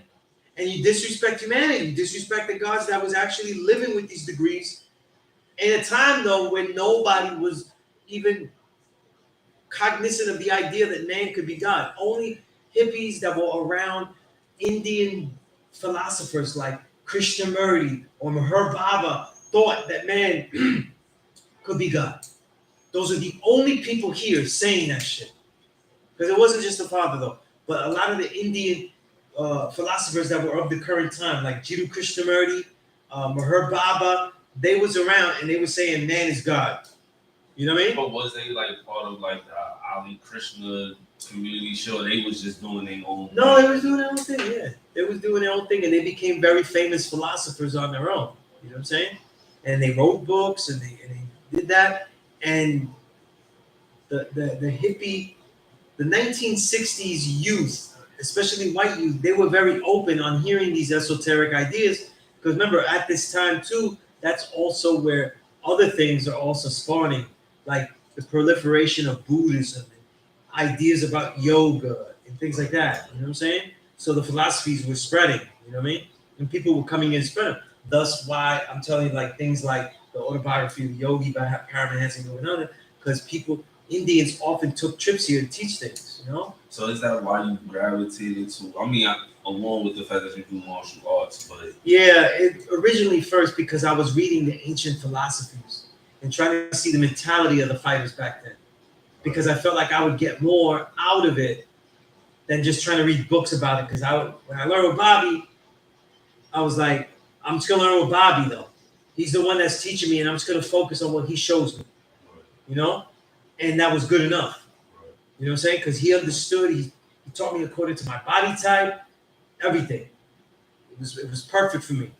So, but then I was like, I want to know the history of the mentalities of the martial art, because I'm applying a mentality, a philosophy that we have, this knowledge of self, to this martial art. So that's why I started to study ancient Buddhist texts, the Taoist texts, and that led to other things in the East. You know what I mean? Right? Obviously, gods gave me the yogi science of breath, though. I started to study the yogis, and I got into other philosophers. You know what I mean? So reading about philosophers over time is a way to understand the human plight as well, because it's philosophers that kind of do the most study about history and say, how can humanity and its plight be solved? Because, like, let's say, for example, the Chinese philosophers throughout, especially all the Neo-Confucian years, like past after Confucius, they argued endlessly, the great scholars, about whether humanity was naturally good or naturally wrong. Because Confucius' mentality is that if the leaders are right and exact, they are the example to the populace. You see, that's something that is also taken heavily by the democracy format, right? We know that it's not the president doing everything, but we know that people follow the mentality of the president, right? Look at the jump from Obama to Trump, you know what I'm saying? So the way that the president behaves and the way that he composes himself affects the way that people behave. So that's something that's very Confucius in nature. Like, it really is a big thing, you know? And that's something that gets argued over. So, like, philosophies of ancient time, these all things were things that I was looking for patterns, because one of the things I was looking for was like, are we the only ones that were saying that man is God? Because if it's true, it had to have been found by other people and said by them. And of course, we find that to be the case in the Taoism, Buddhism, many of the sects of Buddhism, you know. But you find it more. The yogis as well, Raja yogis, yeah. So throughout the Eastern way, they had it there, yeah. You know, so interesting. Even in the deepest formats of, let's say, European spiritualities, and probably the most deepest though would be the affected by us, like the Druids of Ireland, right? They lived a very forest life. Nobody knows that because all the trees were destroyed. The British destroyed their whole forest life. You know what I'm saying?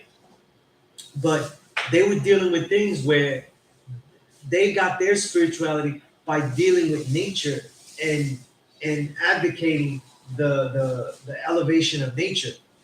You know what I mean? So they didn't have a real philosophy about their identity as being, all they saw was their identity as being one with nature, so having to interact with it properly. You know what I'm saying? So that's a spirituality. That's a, you know, even though it has more knowledge and shit, you know? There's a book by You said the S word. Oh yeah, oh my goodness, yeah, they're gonna remix that shit. Shit. Remix my shit and all that kind of shit. You know? So spirituality, God, what are you talking about? Yeah, you know. Or shit, I do have a question though, man. I don't know if you built on this already or not. But with the latest what they call shit, whatever, with the latest, with the government admitting that aliens exist or whatever, what's your take on that? And Does that affect our I'ma place say this, as though. the original I'ma man say on the this, though. totem pole? Ooh, what is the framework? Because they didn't show us anything, but there are many things that are already on this planet that we created that they don't give us credit for and say aliens made it. And that includes a lot of the technology that is in the pyramids and the technology of the pyramids architecture. Right. The technology of the pyramids architecture is foreign to the white man. They don't know how to build that. They can't build that. They don't know how to build it. So, they didn't show us anything. So it's all wisdom knowledge for us, though, And I don't see the logic of them admitting that. You know what I'm saying?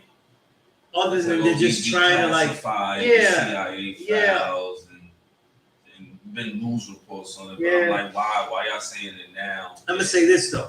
We put too much thought into the white man's cunning.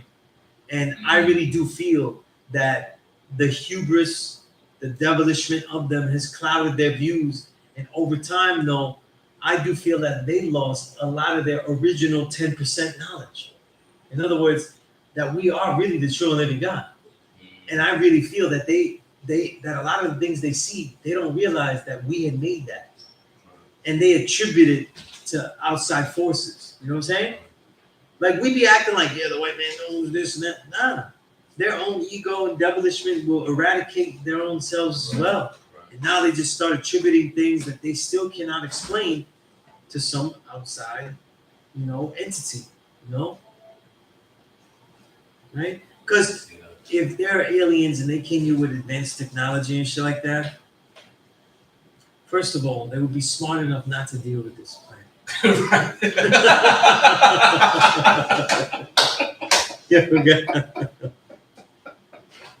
Because if they see us and they say, listen, on this planet, though, those are the true and living gods. They're the creators of this. Right. You know what I mean? Just like we're the creators of the ciphers that we created, right? So they would be unlike us in that they're creators of their own. They would be like, wait a minute, over here, the true and living gods are under domination. Why would we be here? I don't, I see that. And if they look at things from an even broader perspective, that why would we go to a place where humanity cannot even live amongst themselves? They'd be so far behind, though. Unless we give them something, unless we take it something, what would be the point? And then, let's say they gave something, right? The way the files are, they're trying to use the files to augment it and use it for themselves, the technology. The white man here. So that means that the aliens are already seeing shit that's not right and exact. Like you're trying to learn our shit to use it against us, or use it against your own people. You know what I'm saying? Or does the ethos beyond Earth not exist? You know what I'm saying? Like, because listen, like we can only speak about peoples from the context of these parameters, like ethos, reasoning, why they would be here, all of that stuff. You know what I'm saying? Right? Unless there's unless they're living beings that just drifted, like Jor-El in the fucking glass and Superman 2, and they get shattered, so I don't put too much stock in it, you know what I'm saying? Right. I don't put too much stock in it. And I don't, if they are aliens, I don't put too much stock in them though, because you came here and that's who you contacted? Right. I don't know. I posted some shit recently where it showed like two, I don't know where the scene come from, but it's like an alien in an interrogation room, but it's like two black cops and they smack him on the head like, where was you? Well, the caption say like, where was you during slavery and shit like that? Like, you know what I mean? Like, yeah. Come here and do what? I mean, you're breaking the you're going faster than the speed of light to get here from where you were from, because we can't see where you were from, so you had to break the speed of light, go through wormholes of some kind. Right. So you could have been here way, Right. I ain't helpless one. Yeah. But again, though, this is a society that we've been kind of trained, though, that the pyramids, ancient civilizations of worth, though, that these were all brought by aliens. You know what I'm saying? And they don't respect that what they encountered were our people's, thousands and thousands of years after the fact. A lot of these things were done. Right. You know what I'm saying? and yet still with the knowledge of these things, they still disrespect people like the Dogon that know all these star systems in Sirius B. Oh, they just happen to know certain things. Like if they just got like somebody chucked this ancient knowledge to them, and they just decided to remember it though. You know, it's just a disrespect in the mentality of the way you deal with people. You know, like they're too stupid. They're not actually the descendants that were oppressed just like everyone else in the continent. You know, and unlike everybody else in the continent, they were able to preserve certain things, right? Yeah, so it's, you know, it doesn't really matter about aliens though, because the way we destroy shit, we'll do it first. You know what I mean? Right? We're having a fight in humanity where people are trying to be other than themselves, and that's the knowledge. That's what people consider now knowledge of themselves, being other than themselves. You know what I mean? Right? I don't think I'm this. I think I want to be that. You know? I don't feel like this. I don't feel like that. You know what I'm saying? That's crazy.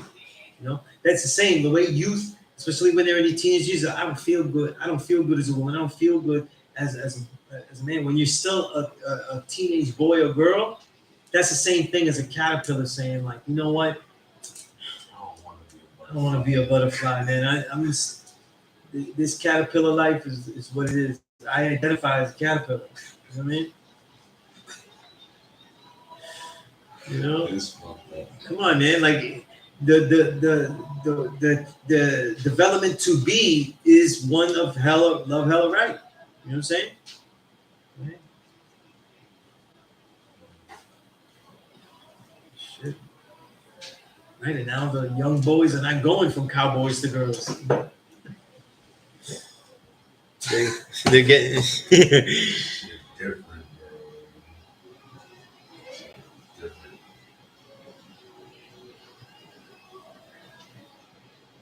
No. Being that Elijah was a religious, should we look at this theory of the moon deporting from the earth as fantasy? No, we shouldn't though, because it's actually been found to be true. You know what I mean? Research the earth and the moon again though. A lot of the researchers say that something hit the earth though and projected that out. So, you know, like that actually came to be true in many regards. Not completely, but I think Old Man Justice isn't talked about frequently because he didn't want to be. And so he wasn't, you know, he never was one to take the limelight. He also wasn't one to take the mantle and say, I'm going to lead this like the Father. And because of him not doing that, I think that's why we're able to be leaders today. You know what I'm saying? Yeah. That's my short answer. You know? Yeah. All right. Let me see. There's some good stuff here. Being on Earth was Pangea. How did the separation of continents occur? By normal continental drift. You know, the Earth is a living thing. You know what I'm saying? That's really the short answer of that. Though. Supreme Seven Born. Peace. Adding on to the side rally, we must constantly be aware that the devil continues daily, that he holds power just under 7, so he keeps us distracted through the physical, i.e. basketball, football. I love basketball and I love football. I am not under control, but, you know, I was upset that Aaron Rodgers got hurt, though. You know, like... And I shouldn't waste my time, but in the first couple of games, I'm gonna waste my time with the Knicks though to see if they're good, you know. And I root for Curry, right? I root for Curry, you know what I mean? Okay. And even though Kyrie is nutty, you know, that's my favorite Jew. You know, that's a Jew. That's my Jew right there. But yeah, you know. But I get what you're saying. I'm just being fun. Where we contracts, where we is the original man, the original mind, when is rising to 7, using our collective mind power to overcome all these clouds of deception. I don't disagree, though. What I'm saying is that, well, and this is not to you, I'm just using an example. We have to take our builds from the abstract to very concrete things, though. Because when it goes into real life, though, what about all the people that build through sports? What about all of the coaches that actually show people life skills when they teach people how to be team. You know, a lot of black and brown folk don't know about building, team building, doing things together until they're in a sports team. A lot of brothers don't know how to work together until they make music together. Like how to work together, like, yo, you do this, do that, right? And you see, like in history, how our difficulty dealing with each other is reflected in music. How groups break up, all this kind of stuff, how they argue with each other, all that kind of stuff. You know what I mean? That's why, like, people complain about the Wu-Tang, but like, yo, look, study that. Like, that was brothers with, no matter what you say, if he learned it good, if they learned it good, they were together because of what RZA bound them to that knowledge of self. And that's something to study, you know what I'm saying? So like the arts and the sports and stuff like that, these are all crucial. You know what I'm saying? And something could be diminished by saying it's a sport. You know what I'm saying? Because like, yeah, you know, martial arts though, you could be in the ring though doing kicks for points, which, you know, isn't really like, right? But you're learning a lot of discipline. You're learning a lot of, you know, I don't think it's like the best way to fight, but you're learning that discipline and doing stuff that you should always be doing. And that carries over into other things, you know? So what do you think is the best way to fight? The best way to what? Fight. The best way to fight? Well, it's not going to be by getting points in the ring. You said you do martial arts is the best way to fight. What I'm saying, what do I think is the best martial? No. What I'm saying is though, is that when you're fighting in a ring for points, you know what I'm talking about? Yeah, I'm talking about the ring for fight. Yeah. What do you think is the best? What do I think is the best martial art to fight with? I can't say what the best martial art to fight with is. Because when you look at all the martial arts, and I include everything, boxing, everything that's martial, right? Fighting.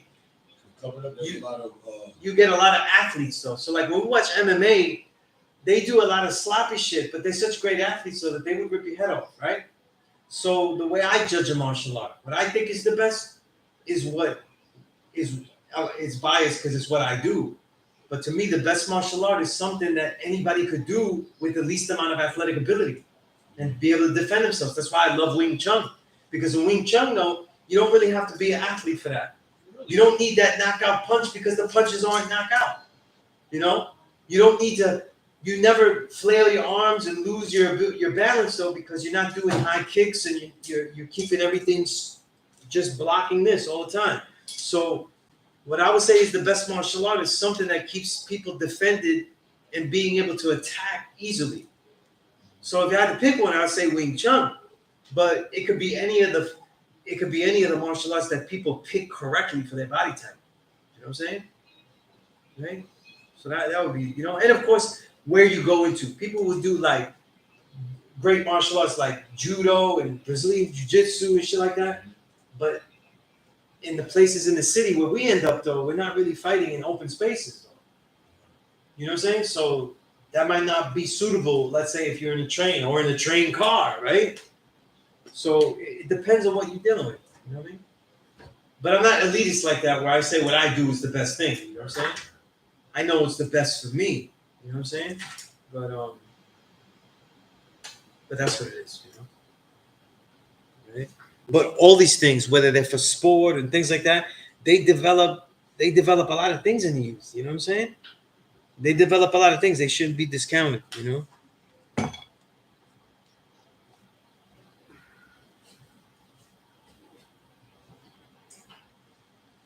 You said what made the Indians get exiled from India? From what I was taught, though, they were dealing with a mystery god. That's as simple as I was taught. And because of that, though, they were not bearing witness to the prophecy of the devil being made and the devil's rule. You know what I mean? That's what I was taught, you know, but that's something that we're still researching because we don't have those connections. Like, people don't realize how much information is not available. Okay. How much like knowledge of the original indigenous tribes of the Americas, though? It's hundreds and hundreds of tribes. Like the white man did not come here and just find barren lands that he had to chop down. There were roads, farming, agriculture, you know. There were things that they did even beyond like their killing and their blankets and shit and their poor diseases that they brought. But even just the introduction of the horse, because even though the horse is from Africa, the Spaniards had the horse because the Moors brought that.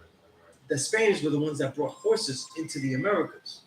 You know what I mean? And then that changed the whole thing. You know, There's a lot of our highways and streets and interstate and shit was already set up. It's already paved though. Yeah. The difference was that it wasn't paved wide Right. because they didn't have oxen. They didn't use the animals the way that the Europeans would. You know what I'm saying? And they, you know, so they had to broaden them and things like that. But yeah, you know.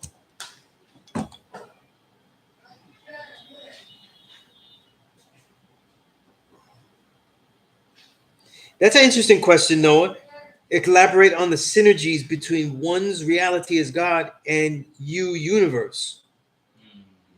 Right? You universe, the 21st. You know, I'm born on the 21st, so I like that number. You know? But the you are physically born into a universe that has knowledge that you don't know all about. And yet it is continuing to amass infinitely. So you're born into wisdom knowledge, you know, physically.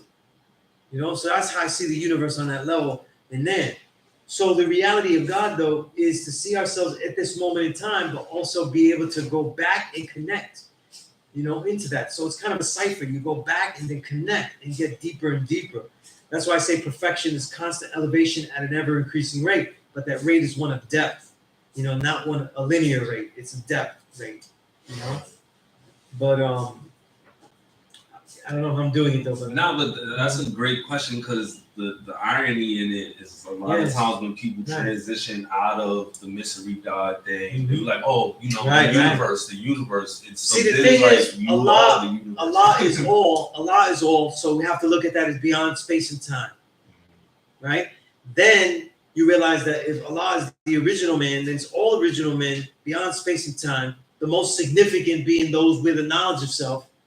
And then you start to look at yourself, well, then we are just what I always say, we are creators in our own creation. So we are creating this.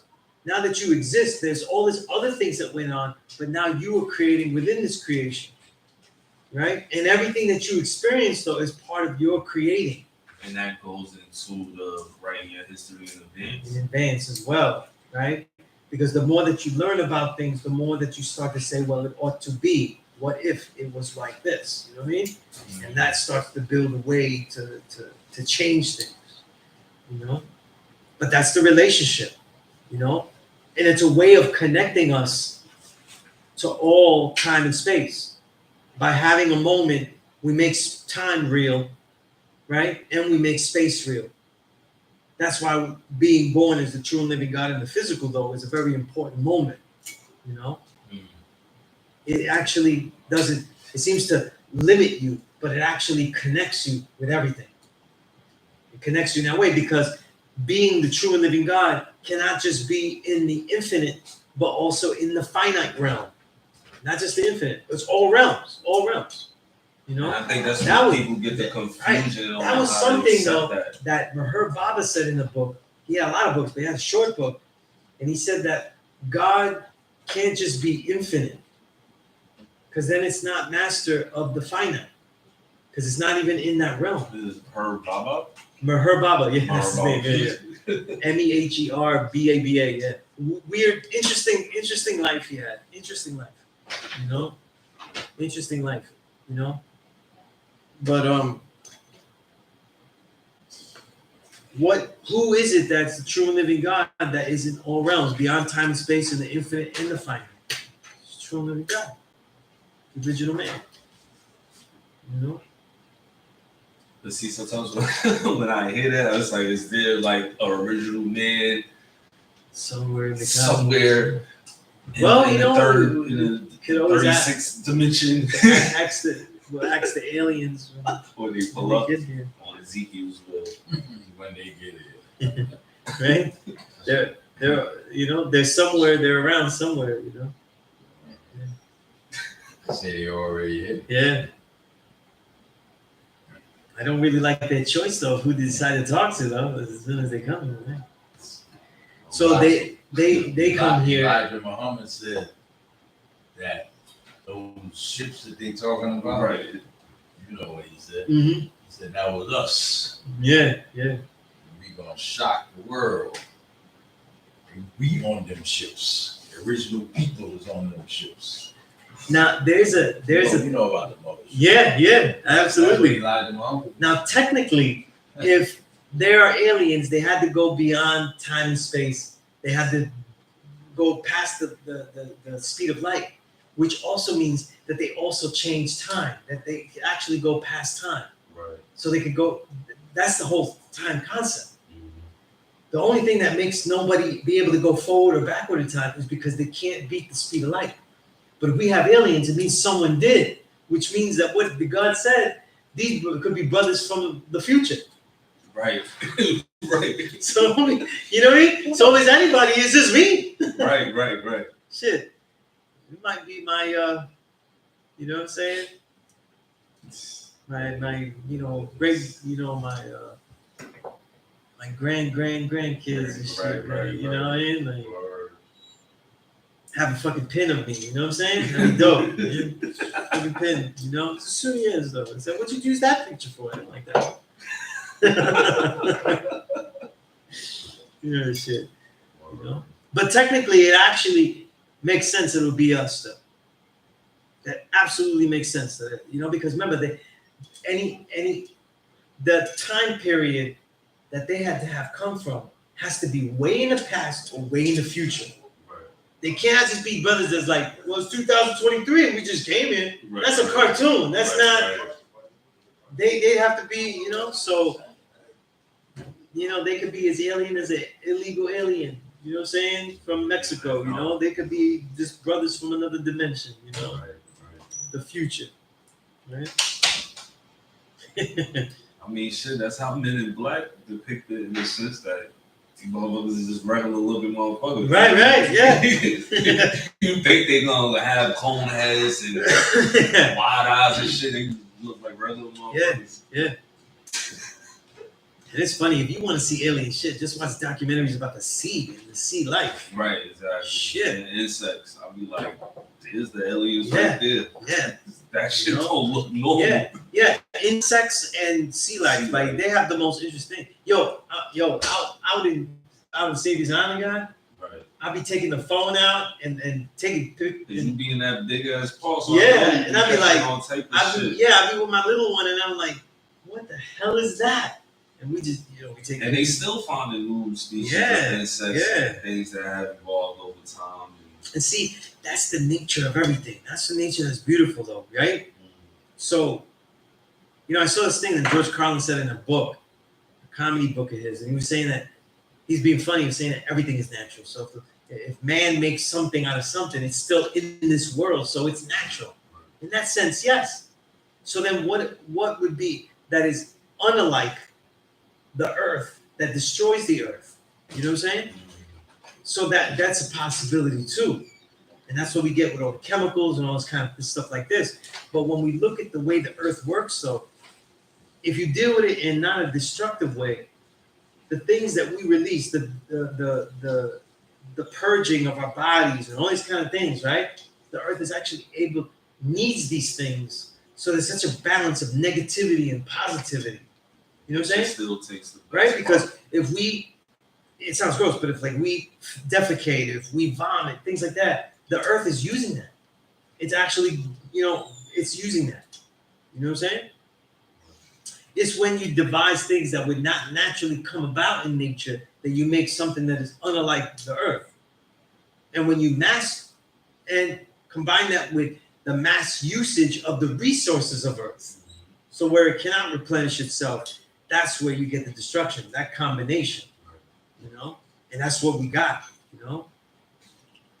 So we even have these brothers from the future, man. They must have did something, man. I'm impressed, you know? But you know what? Now that, you know, thank you to Sabu and come saying that. That's what I see. You know, it's us, but you know, it's our kids and what they did, you know, the shit that they did, and they came back, you know. I could definitely see my daughters on some shit coming back. Like, I definitely see that they would have children and have children that would have children that would definitely do some shit like this, you know. And they'll be like, well, Sunez had said that the great student has to be daring with innovation. And I'm like, okay, that shit, well, I'll see you later then. Right. I will see you later, you know? Yeah. But that would be a beautiful thing, you know? But yeah, I don't, in my mind though, I don't bear witness though, like people come from another outside of this planet, and that's what he's talking to. Because I mean, the other thing I was wondering, because even the first degree is like God of the universe. So if it is this alien species that we just finding out about, are they more intelligent, less intelligent? Do that take us out of the place of God of the universe? And If they're here, if they're here, they have to be a battle. Right. If they're here, they have to be more intelligent than us to have figured things out in such a way or have the capability to do that. But no matter what, though, thinking about it, they cannot be from this time.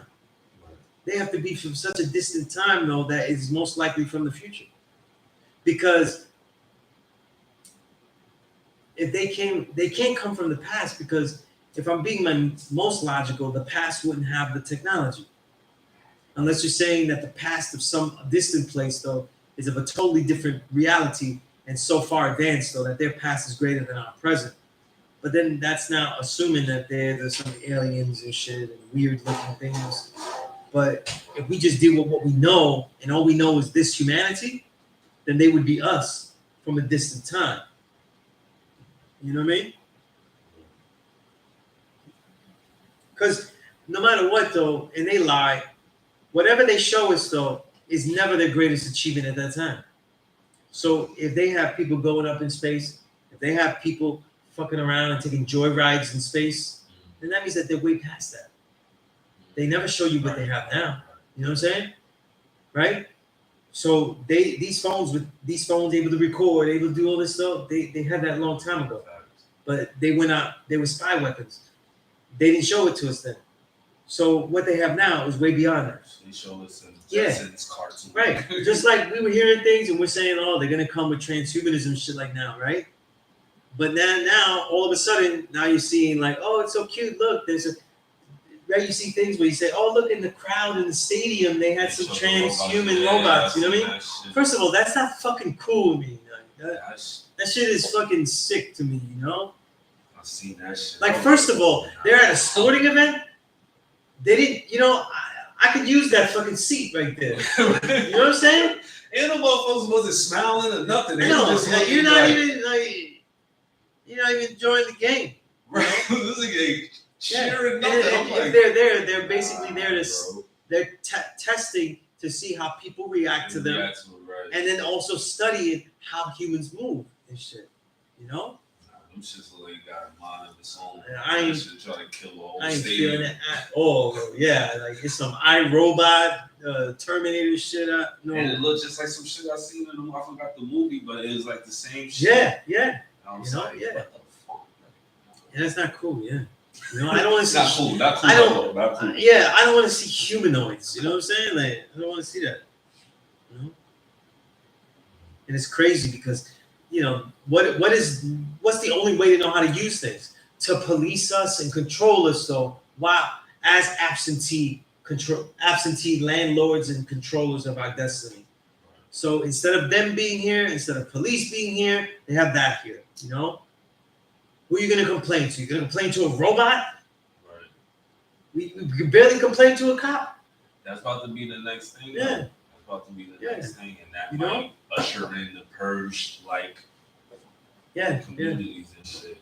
We see these movies. People think these are really good ideas, People go, the purge, that'd be a crazy idea, though. But yeah, then they gave you a vaccine that actually killed 300,000 according to their system. Mm-hmm. That's not a purge. Right? They tell you, they admit, it didn't really stop infection, it didn't stop transmission. But you gotta take it anyway. And now they're trying to hit the people with a new round. So what do you think is gonna happen this time? You know what I'm saying? Yeah, I don't know. I don't know how if people they really believe all this. Because most of the people I know who took this shit, when you speak to them for the most part, they like, I feel like I got. Like, yeah, bro. Like, I took it and shit, but a lot of people I feel still that way. caught Yeah. it.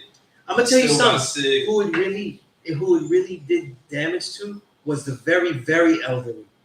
Definitely. You know what I'm saying? Definitely. And they was cool with eradicating that. And I'm gonna say he said, "Oh, we don't need the elderly anyway." No, we do What? because all of these elderly people were collecting Social Security things that they earned that were owed to them. Right. And by getting rid of them, you get rid of all that. You know what I mean? Peace, God. Peace.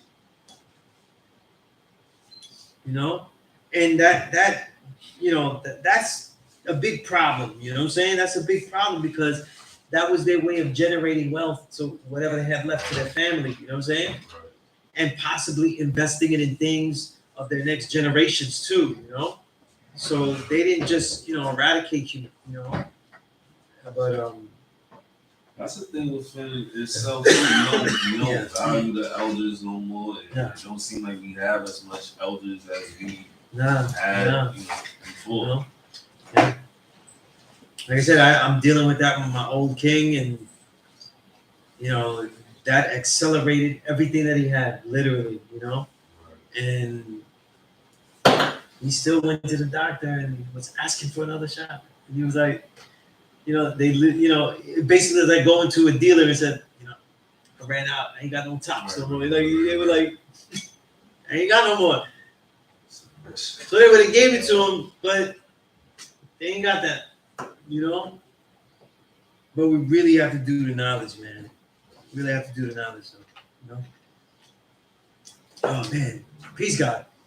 I've been here a while though, so please let me know what you want to ask or anything like that. You know what I mean?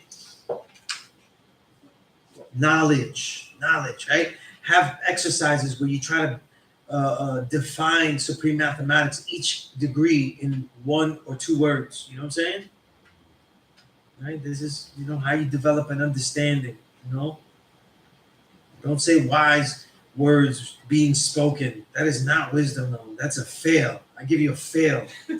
It's a failing grade. You know what I mean? Knowledge is not to look, listen, and observe. I give you a fail. Understanding is not to see things with a clear picture. That's a fail. It is that, but I hate that. I've heard that a million times. Right. I'm grossed out. Right? Shit. Culture is our way of life. Well, what is our way of life, though? I said today's knowledge culture, right? So, do we knowledge all of our culture? Like, if you made a list, God, what would be the things that you do as a way of life? Like, actual real things that you do as a way of life that is your culture. And you say, listen, I do these things among many, and that makes me a true living God. That's an assignment. Like, actually do that for yourself. Like, today's knowledge culture, then what becomes your power? Like, what are the things that you do daily that are different, augmented, of a higher nature, of a more deeper quality that makes it a culture of the true living God, and not just good things a good religious man would do. A Muslim. Muslim, what's the difference? It's a real big thing. Like, I like hearing builds where you say, like, we have to do this, we have to eradicate things that the devil is dead. It's so abstract, though. How, right? You say, what? I forgot your degree already. You're like knowledge, physical degree. It's knowledge. Wisdom out of cipher. Oh, wisdom out of cipher, right? Did you just turn wisdom out of cipher? I turned out on the 11th. This month? August. Of August. Okay, yeah, you just turned wisdom out of cipher, yeah. Right? A lot of brothers your age, though, most of them haven't had a white man say, "Oh, it's okay, do it. I'll pay you if you just do this." In a real setting. So when we talk about devil, what are you talking about? Because you're talking about the brother on the street that's just doing stupid shit, though. He's still puppeteered by the 10%, but he's not really the 10% you're talking about. You know what I mean? But that real 10%, It's different, man. It's different. It's something you should be excited to encounter. I remember when the first white man had told me to publish that anyway. No, don't worry about it though. I'll publish it. It'll be all right. I was like, yeah, look, I finally met the white man. Just show and prove the degree. I was like, yeah, you know what I mean? Like, yo, it's a wisdom degree, man, it's real. Right. You know? And then I said, no, I can't do that. That's wisdom knowledge. I'm not writing nothing that I don't know is true. Just because you said for me to do it. You know what I mean? Brothers be finding out the devil's the devil, and then they get mad. I don't get mad. You know? Just like when we find white people though, and they righteous though, and they want to learn, and they building, that shows and proves a degree too, because any man which is made weak and wicked is what? The devil. And this person overcame whatever weaknesses that were dealt in his hand and was doing righteousness though. You gotta salute that. You know what I mean? So these are the things we've done. But like, what makes our life special? Because you go, knowledge, I'm gonna acknowledge all of the things in my culture that give you the power to say that I'm the true living God, right? Knowledge, culture, open people the power. Brother, right? I acknowledge 120 though. And that's not it. Right. That's the wrong answer. You know, I quote supreme mathematics. That's not it. That makes you part of this nation though. And I don't really prove that you're the true living God. So there may be no facets yet. Sometimes for the young student, they're learning. They're like, yo, I don't know what the, you know what I mean? What the hell is it though? I'm still learning. I don't know. But then you start to look deeper and say, well, look, the fortitude to get rid of pork though. So like I see my body as a supreme body. And now I'm going to get it to a level where not only am I avoiding things, but now I'm going to, there's certain things that it takes. So now you say, wait a minute, some of this culture is just negative based, right? You just say, no, I don't eat pork though. And then, you know, I got brothers in this nation I love that are obese. That's real, right? But you get rid of the stuff that's negative. That's negative. Not bad, I'm just saying. But you get rid of pork, that's a negative add-on. The positive add-on is like, wait a minute, what great things can I eat? Shouldn't I be eating things even greater? Well, what things, right? The search for these things. The search for a great training. Like, what do I want to do with this physical? What do I intend to do with it? How do I intend it to be, right? This is what I mean by the listing of these things that are culture. You know what I'm saying? Right? These are the things that make it profound, you know? But people just be writing things as just this nation. I sure will prove that I'm God every single day. What? What things? Right. What things though? Right. You know? Just walk around with the flag, you know what I'm saying? You know? And it's not the same though. You can walk around with the flag though and not get asked anything. It's not like back then. That's a fact. When I got knowledge though, man, I'd go in all types of neighborhoods, and a lot of neighborhoods would be a problem if I didn't have the flag. Because they'd be like, what the fuck is this guy?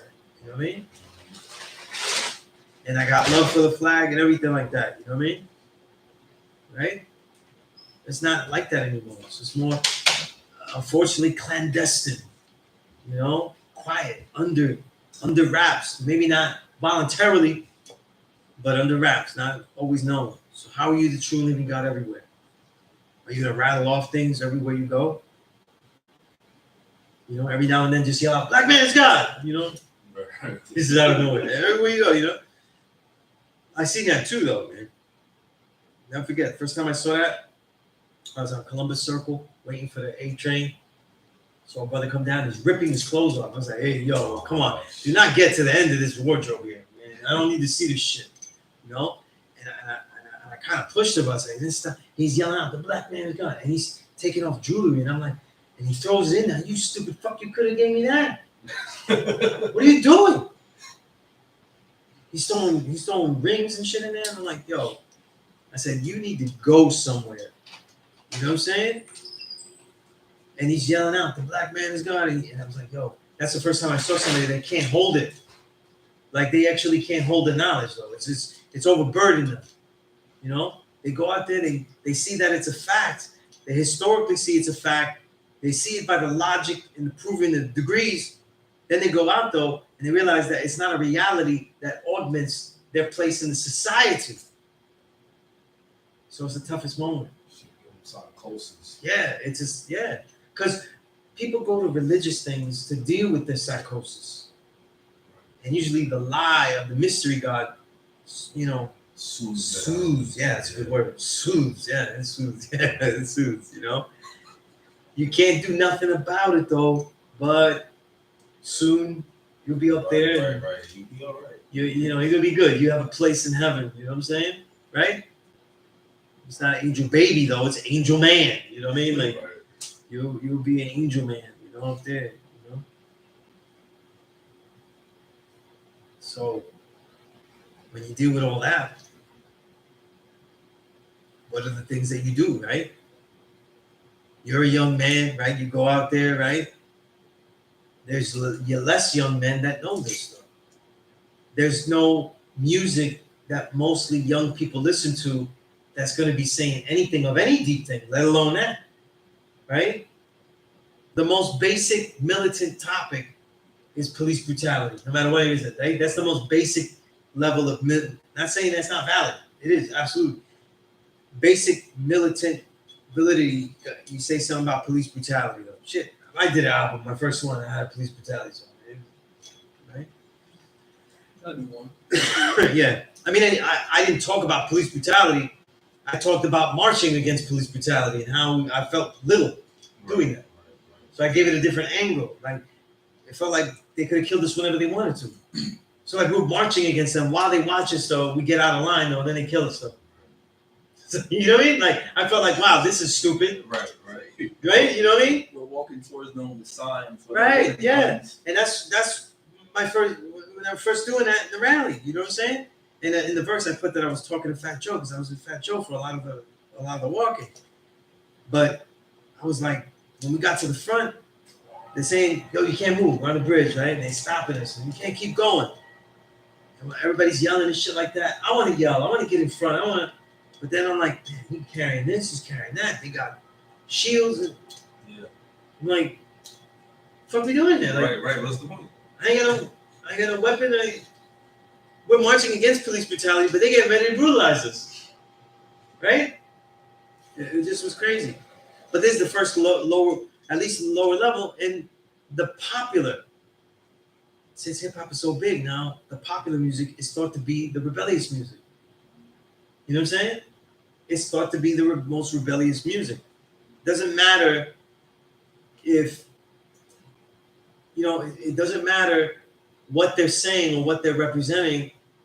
Now when people hear music, this is really old youth, they think that if it appeals to them and it's popular, then that is the rebellious music. Right. So they've identified the niche, pop niche, as the rebellion, because all their other older people don't listen to that. So it must be rebellious. Yeah, that's an assumption that got lost. You know what I'm saying? Because rock and roll was more rebellious than the shit they listen to now. See, these days rebellion is just how unmoral I could be. Right, how yeah. immoral I could be. Yeah. Just do whatever the fuck I want. Yeah, all the while the Mr. Burns are going, yes. You know what I mean? Like they're like, yeah, you How know, can they're I like, do the wrong thing and look cool while doing it? right. And see, that's the thing about the anti-hero. What they do is always the wrong thing, but it's done with a rebellious purpose for an end goal. And the anti-hero damages themselves while he is fighting against the oppressor. Right. You see? And the black man is the greatest anti-hero because he's damaged, he's always being damaged, so he could damage himself. Becomes a voluntary act. Like I control this, and I'll damage this thing as I will, saying please. You know what I'm saying? And I'm gonna say everything I want to say, But you see these entertainers though and stuff like that, you're getting fooled. A lot of these guys are well educated, went to college though, no shit. That started in the 2000s. Lil Wayne, Ludacris, all these guys, they went to college. They're not stupid. You would have never thought. Yeah, they're not stupid. So they're giving you lesser intelligent music that they cleverly devised. It's not like, I always like to give the example of Eazy-E though. Like, It's not like a guy that really didn't know how to write all that stuff and just was reciting what they gave him and shit like that. Like that was the best he could, you know? Nah, they really know more and they give you less, right? So they trap you again in 1 in 36. He likes the devil because the devil gives him nothing. Kill out of nothing. You see?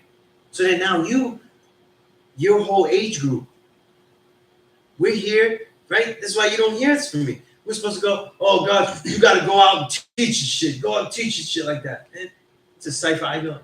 It's a totally different cipher than when I was teaching. Totally different. You know? Everybody say that they're teaching, and shit like that. They're not. The way that they say shit, you know? The brothers that relate to young kids, like the artists of our 5% that actually relate to younger kids, maybe kids in like your age, 23, 25 and shit like that, like Estinak and shit like that, right? The God's my age are like, and older, they're going, no, it's all about Melly Mel. It's still saying shit like that to me. What are you talking about? Like, man, when the hell did he be a soundboard? Like, you know, like, this shit is crazy. But then how you build? The default, you know, the best way that I see to be a 5%, like really teach though, is not always to bring information to people, but it's to bring your works. You know what I'm saying? The legacy of the individual. Though. This society prizes the legacy of an individual. I'm saying it though. I've been teaching you for years though. But more people learn from me because the accumulation of works though makes them want to listen to me now. Right. You know what I'm saying? Right. And now, you know, I'm not going, oh, now you're gonna listen, right? You know what I mean? Like, this isn't, you know, the knowledge vapors, you know? Right. Right? Oh, when you didn't know I did all this stuff, now, you know, like, oh, this is like that way. Now you want to listen. Yeah. Now you want to listen. Yeah. Shit. 85 vapors. They began the vapors. You know, they didn't want to build, but then they find out I got books. Now I'm intelligent, though. Now it's, you know, it's, I said it correctly before, you know. It's just funny, you know. But the best ways to develop, though, what will you be, what will you becoming yourself, God, is the best way to teach the entire world. Because instead of teaching the entire world, the Father did not say that directly. The degrees say poor righteous teachers. But what the Father was telling us was to show and prove. To actually show that you're the true and living God. Do all these things. You know what I'm saying?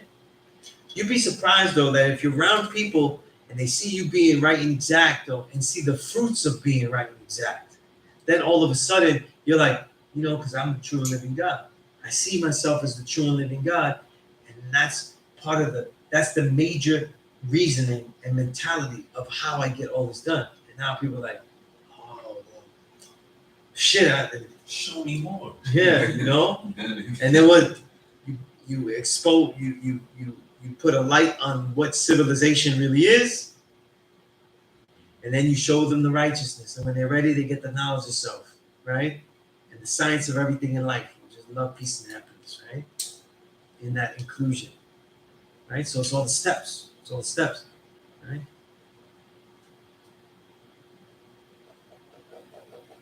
It's really nothing else. You know?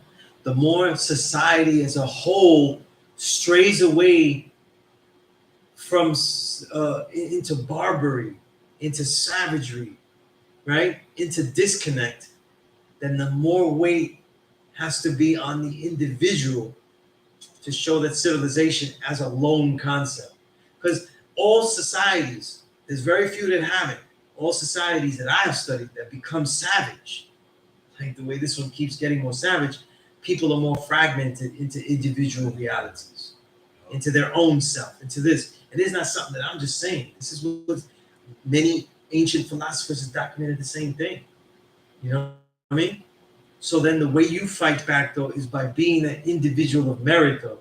Because the way being a righteous, powerful individual with works in the society makes other people start to come together.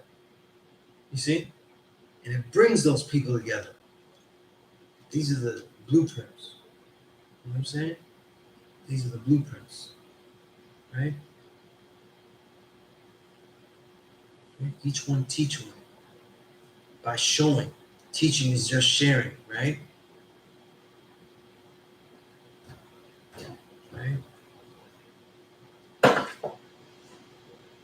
I just don't go for all that evangelism. You know, like we'll go to a parliament and it goes, you gotta go out there and teach. Right. You know, and it's not really how it works, you know. And there's many instances that I will say something to people, you know what I mean? Like, you know. And I even have moments like people saying, if I hear people saying something like, man, black man's God, I'll be on that shit too. Mm-hmm. You know, if they're gonna say certain things that's exactly what needs to be said, yeah. You know what I mean? You know? But you know, we interact with people in a different way. You know what I'm saying? Right? And everything is for who you intend to build with. Like I was on a bus, right? And this lady was just cursing up a storm though. And I was with my daughter, I'm taking her to school. And she goes, oh, I'm sorry, I didn't see your daughter and everything. I said, it's okay, you know what I mean? Right? You know, it's okay, I understand. You know? And then she goes, you know, I was taught that way, so you know that's how I be. And you know, so I use it as a tool for my daughter. And he said, so you was taught wrong, but you continue to do wrong. Mm. Okay. And I said, okay. Okay.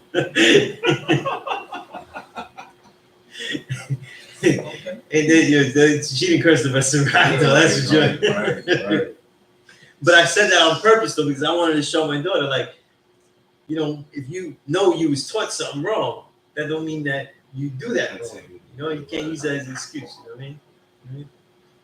But then there's also like the excuse of, oh, well, you do it, or such and such. Right, You yeah. know what I'm saying? So Because it's almost like we have to devalue our willpower. We do that a lot too.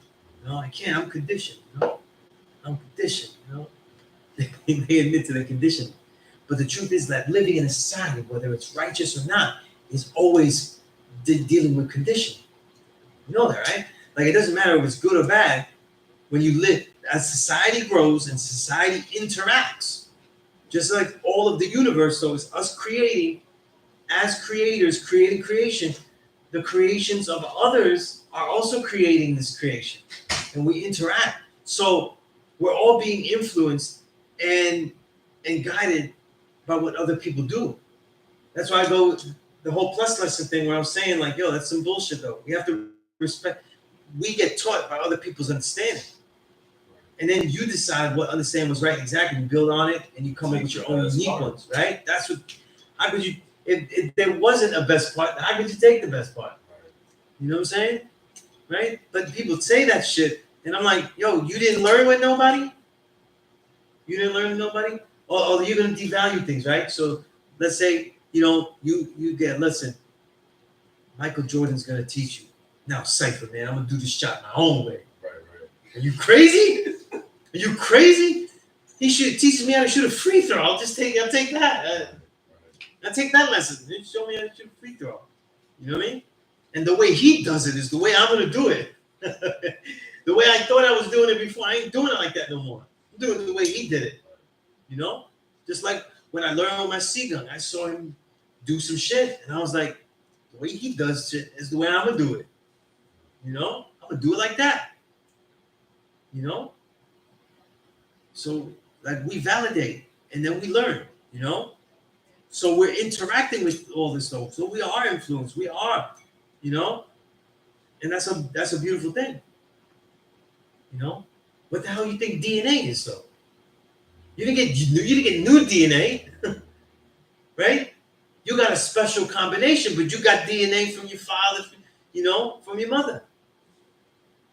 So don't say you're not influenced by people. You literally got things that are having you chemically react in a specific way to specific realities. And now through epigenetics, the environment, you can alter them and adjust them to your own unique reality, but you still influence them. That's a real thing. So like we always do this stuff to try to individualize ourselves, not understanding though that it's the individual that affects everything. And then we're a conglomerate of all that, right? Right? A society of a group of men for what? A group of men and women for one common cause, right? Lesson number 114. You know? So this collective of what's wrong, like we're so anti-collective, but then we sort of just say things that the Father said without looking deeply. Allah said, if you want to see me, we all come together. I see people say that, but then they tell you not to do shit. You know? So it's these little things, you know? So what's better is to have a discerning mind, you know? Be honest about what's influencing you, what's not influencing you. You know, take note. The knowledge of self begins with the awareness of you and how you interact with the world. That's why I have that plus lesson. I don't know if I sent that to you, my plus lesson, the Build Awareness Square, P.E.A.C.E, right? 5 things to begin with to be aware of yourself. I'll send you that plus lesson, though, right? But the 5 things are eat, train, read, write, share. On a larger scale, the things that you consume, right? The way that you train your body, the way that you use your body, right? The things that you read, meaning the things that you knowledge, everything, right? What you decide to watch, what you decide to read, what you write, meaning the language you use, the forms that you use, the way that you speak, all these things, and the way that you share, under what conditions, how you share, right? What nature do you give off as someone that's sharing, you know? Right? Because some people share a lot though, but they share pompous and asshole-ish all the time, right? So build awareness of your square, your truth. How do you do all these things? You know? Because we're influenced by all the societies. How do you choose to be influenced though by all of humanity? You know? That's not a bad thing, you know? People are like, oh, I'm only gonna listen to my music. Even if you said some shit like that. Well then, who made the drums that you're talking about? Like the app, okay, you'll play your own drums. Who made that drum? Like, you know what I'm saying? Like it's always something, you know, and there's a way to do certain things, right? So it's all these influences. Like we cannot look always down on humanity as we try to build up humanity, right? So it's a twofold thing. It's very contradictory, but it would be hypocritical if you didn't notice that. Let's see what questions I have here. Noah said, what exercises do you recommend one does to better familiarize themselves with connecting supreme math or supreme alphabet? The first way is that you got to go through it with whoever's teaching you this. You know what I'm saying? The second thing to connect, though, is that you got to see your understanding of mathematics, so and how it relates is how you see that word in it. You know what I mean? So you've got to build, you've got to experiment, you've got to write something down of how it connects and see if you're right or wrong. You know what I mean? So you should be doing that with all the alphabets, because all the alphabets connect to something. You know what I'm saying? They all connect to the mathematics. So, but those are the main things that I would do with that. Okay. Program beside society, peace.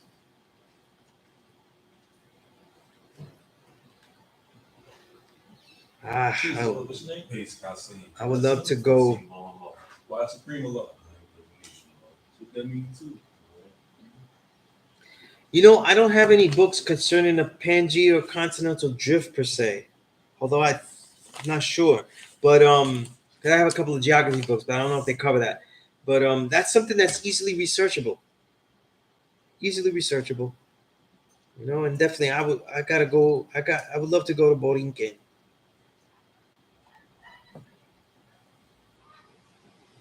All right.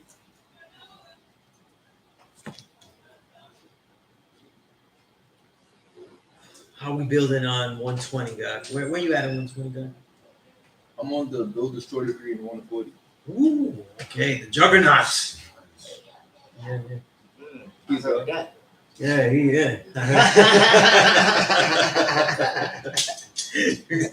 heard that. Yeah. You know what that reminds me of? I remember when I quoted the whole 1 to 40 in one class session to Knowledge Me, right? And I'm thinking, okay, he's gonna make it tough for me, but it'll just be him. man, everybody started to roll up behind you. Firstborn Prince, everybody, you know, it was like the beads of sweat were coming down. It was like, you know, but I got through it. You know, I did it. You know what I'm saying? And you know why? One self, and I'm gonna go with this one. Just want to add on to that. That's because iron sharpens iron, and steel sharpens steel. That's right. That's right. You know, a lot of people is alloy. They ain't even metal. That's right. See? So, peace. Peace, God. Peace. Yeah. Build degree. Go through each one. Ask questions. You know what I'm saying? What is experimenting with high explosives? What would that be, though? Is there some guy throwing dynamite? You know what I'm saying? Like, what are the visuals you get out of that? You know what I'm saying? Why is gravitation so important, though, to the control of the whole planet, though? Right? These are important, though. But there's one way that we interact with the planet at all times, though. Do you know how, God? How do we interact with the planet at all times? We exchange something with the planet at every moment. Oxygen. Right? Our breath. You know? To us, carbon dioxide is waste, but it's the building vital building block to all of the vegetation, all of the nature. You see what I'm saying? So we interact with it all the time. So the gravitation, the way it distills, the moisture in the air everywhere, we affect that at all times in a unique way that is different than all living beings. You see? When it is structured and focused among individuals in mass, it has the potential to cause what? Rain, hail, snow, and earthquakes. Right? And this is something that was said to be among the native indigenous tribes, though. All that rain dance, they weren't just going, ooh, whoa, whoa, whoa, and then shit falls. They were doing different things. They were saying. The Europeans were taking note that they would be able to tell you who was coming and what was coming miles away by putting their ear to the ground. They had different sensory abilities. They had different height. You know, we're polluted though, guys. Like, Yeah, you know, all this technology. And you know. we can barely see and shit. You know what I'm saying? Like, but you know, so when you go through the degrees, look at each part and how it has validity in real life. Like, why would that work? Why is this necessary? You know, that's how you memorize the degrees, though. By putting your real thoughts, whether it's questions or what you think it means, into it, attachment to it. You know what I'm saying? Yeah, like when I was coding it on my way here, and I was going through it, like I was like imagining in my head like the actual like water ascending, then it's starting to start to distill back.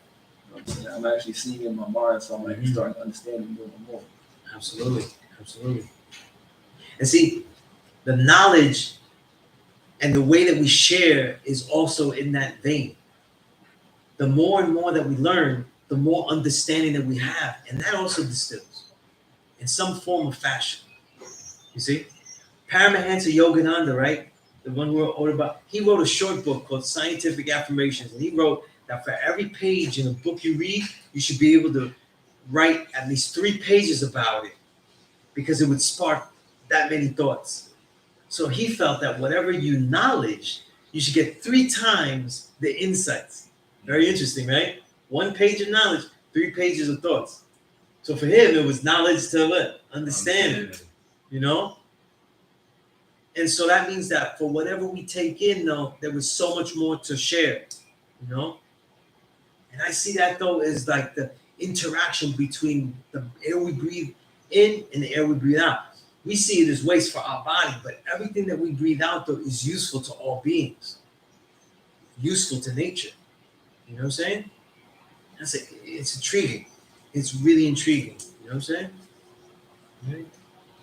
So that degree is like, you know, it's one of the lovely monsters. You know, one of the lovely monsters in the 140. You know? Also, too, now that you finished the 114, right? You finished the 136, right? Take the time out. You know, you can answer me or not, to go through it and write essays about what do you think is the validity of that set. You know what I'm saying? Why is this set so important as a body unto itself? You know what I'm saying? Because that's how you learned it, though. You were quoting set. So why is that so important, though? You know, in your life, though, this is important, though, right? In knowing this, though, because in your life, as you see things, you're gonna see certain sets and degrees, and you say, why did my mind go to the 114? See, why did my mind go to like part of the 1 to 40? You know what I mean? So these are things to all take note of. You know what I mean? As you build into more deeper into the degrees, know that the other degrees prior, they may have more significance now. So take a look at them too. You know what I'm saying? And one of the best ways to get long-term memory is to quote all of the degrees you did before and get to the new one. So in that sense, you're also looking back at the other one and say, this shit means more now because I just saw this here. You know what I mean? Right? When you get to the 33rd degree, the second degree and the first degree and the 1 to 10, you're gonna be like, oh, okay. Right. So they all have added validity as you go along. That's why knowledge of 120 is so important to get all of it. But as you go along, you're gonna see the growth, you know? So take note of those things as you go back. You know, I don't know if you have it digitally. You have digitally or just written by hand? Both. Okay, you both, right? If you have it digitally, though, I don't know where you have it digitally, but write notes in there and all kind of stuff. You know what I mean? It's important so you don't forget. You know, whatever you think is most valid, write it into those notes in there. You know, keep that. Appreciate that, Supreme Sign. You said Coursera has a free course, Alfred Wegener and Continental Drift. That's peace, God. Right on time add-on. Nyoki, I've never seen this name. Nyoki Kara, peace. What are some original associative learning processes through which you were motivated to identify this culture as I God?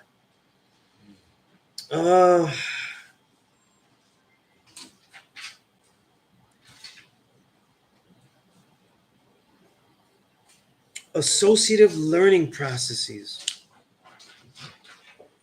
I don't know. I don't know. I don't know if there are things that I learned here as far as learning processes that I would say is solely a 5% thing.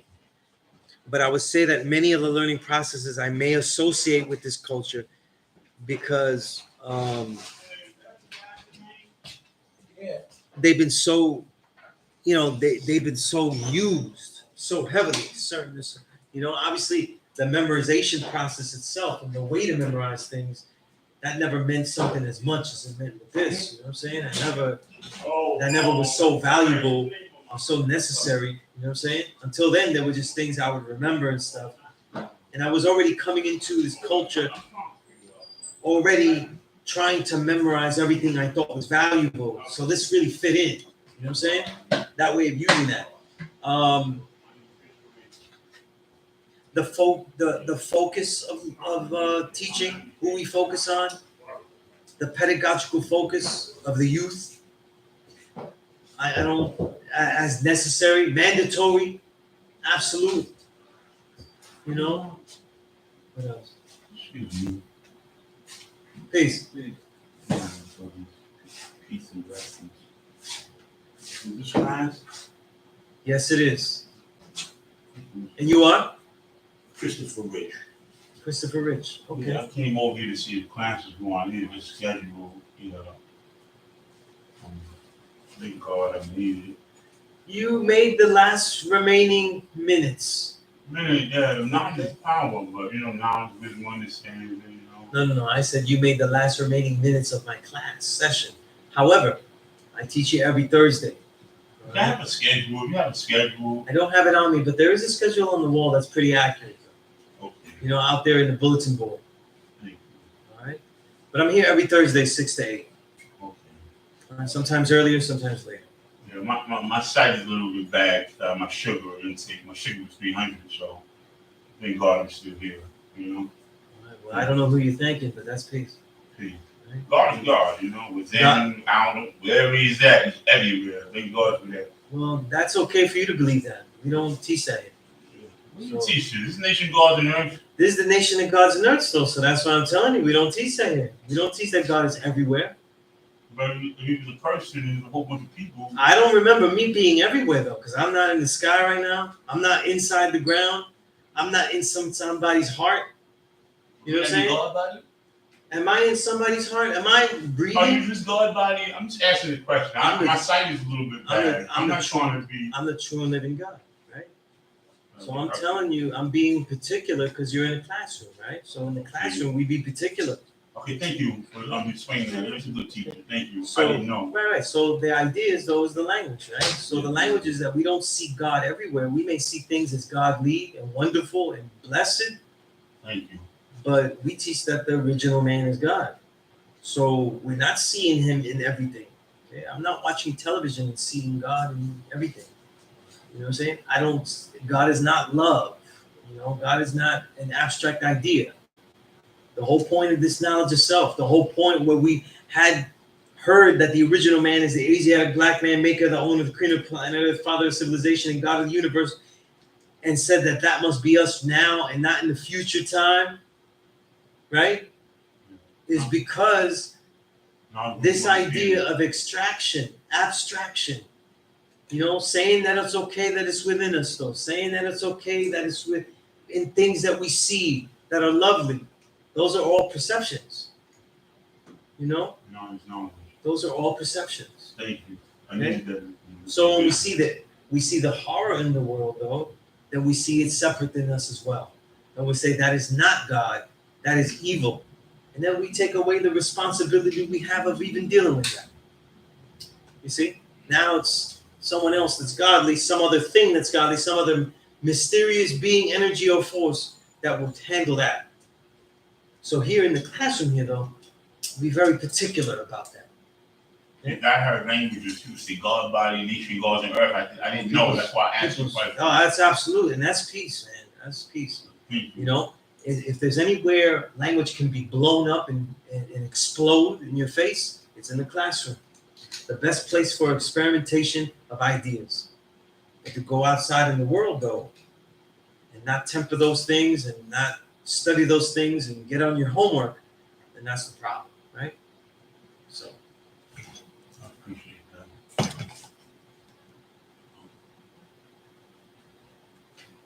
So, the class is from 6 to 8. We're past 8 o'clock though, so unless you guys have any questions, we'll build outside anyway. We'll build. I don't know if I'm getting any questions here though, but this class session is pretty much over. Okay. With that said, because I thought it was like a good. Boom, right? I'm just being stupid, but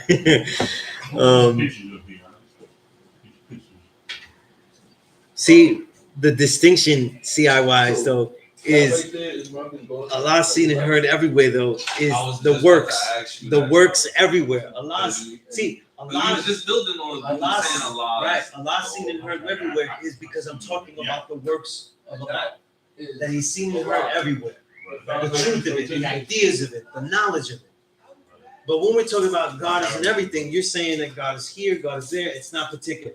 So there's differences in the language. You know what I mean? Thank you for explaining that. That's peace. No, that's peace. That is something that needs to be explained, and I'm honored to explain it. I'm honored to explain it. Okay. So for now, we are done here. I'm gonna say peace to everyone. CI wise, we definitely. I hope that quick build answers that question.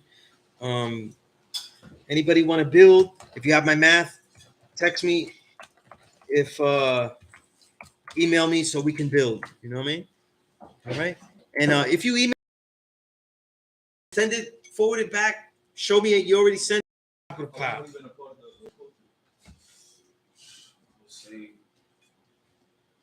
All right. Peace.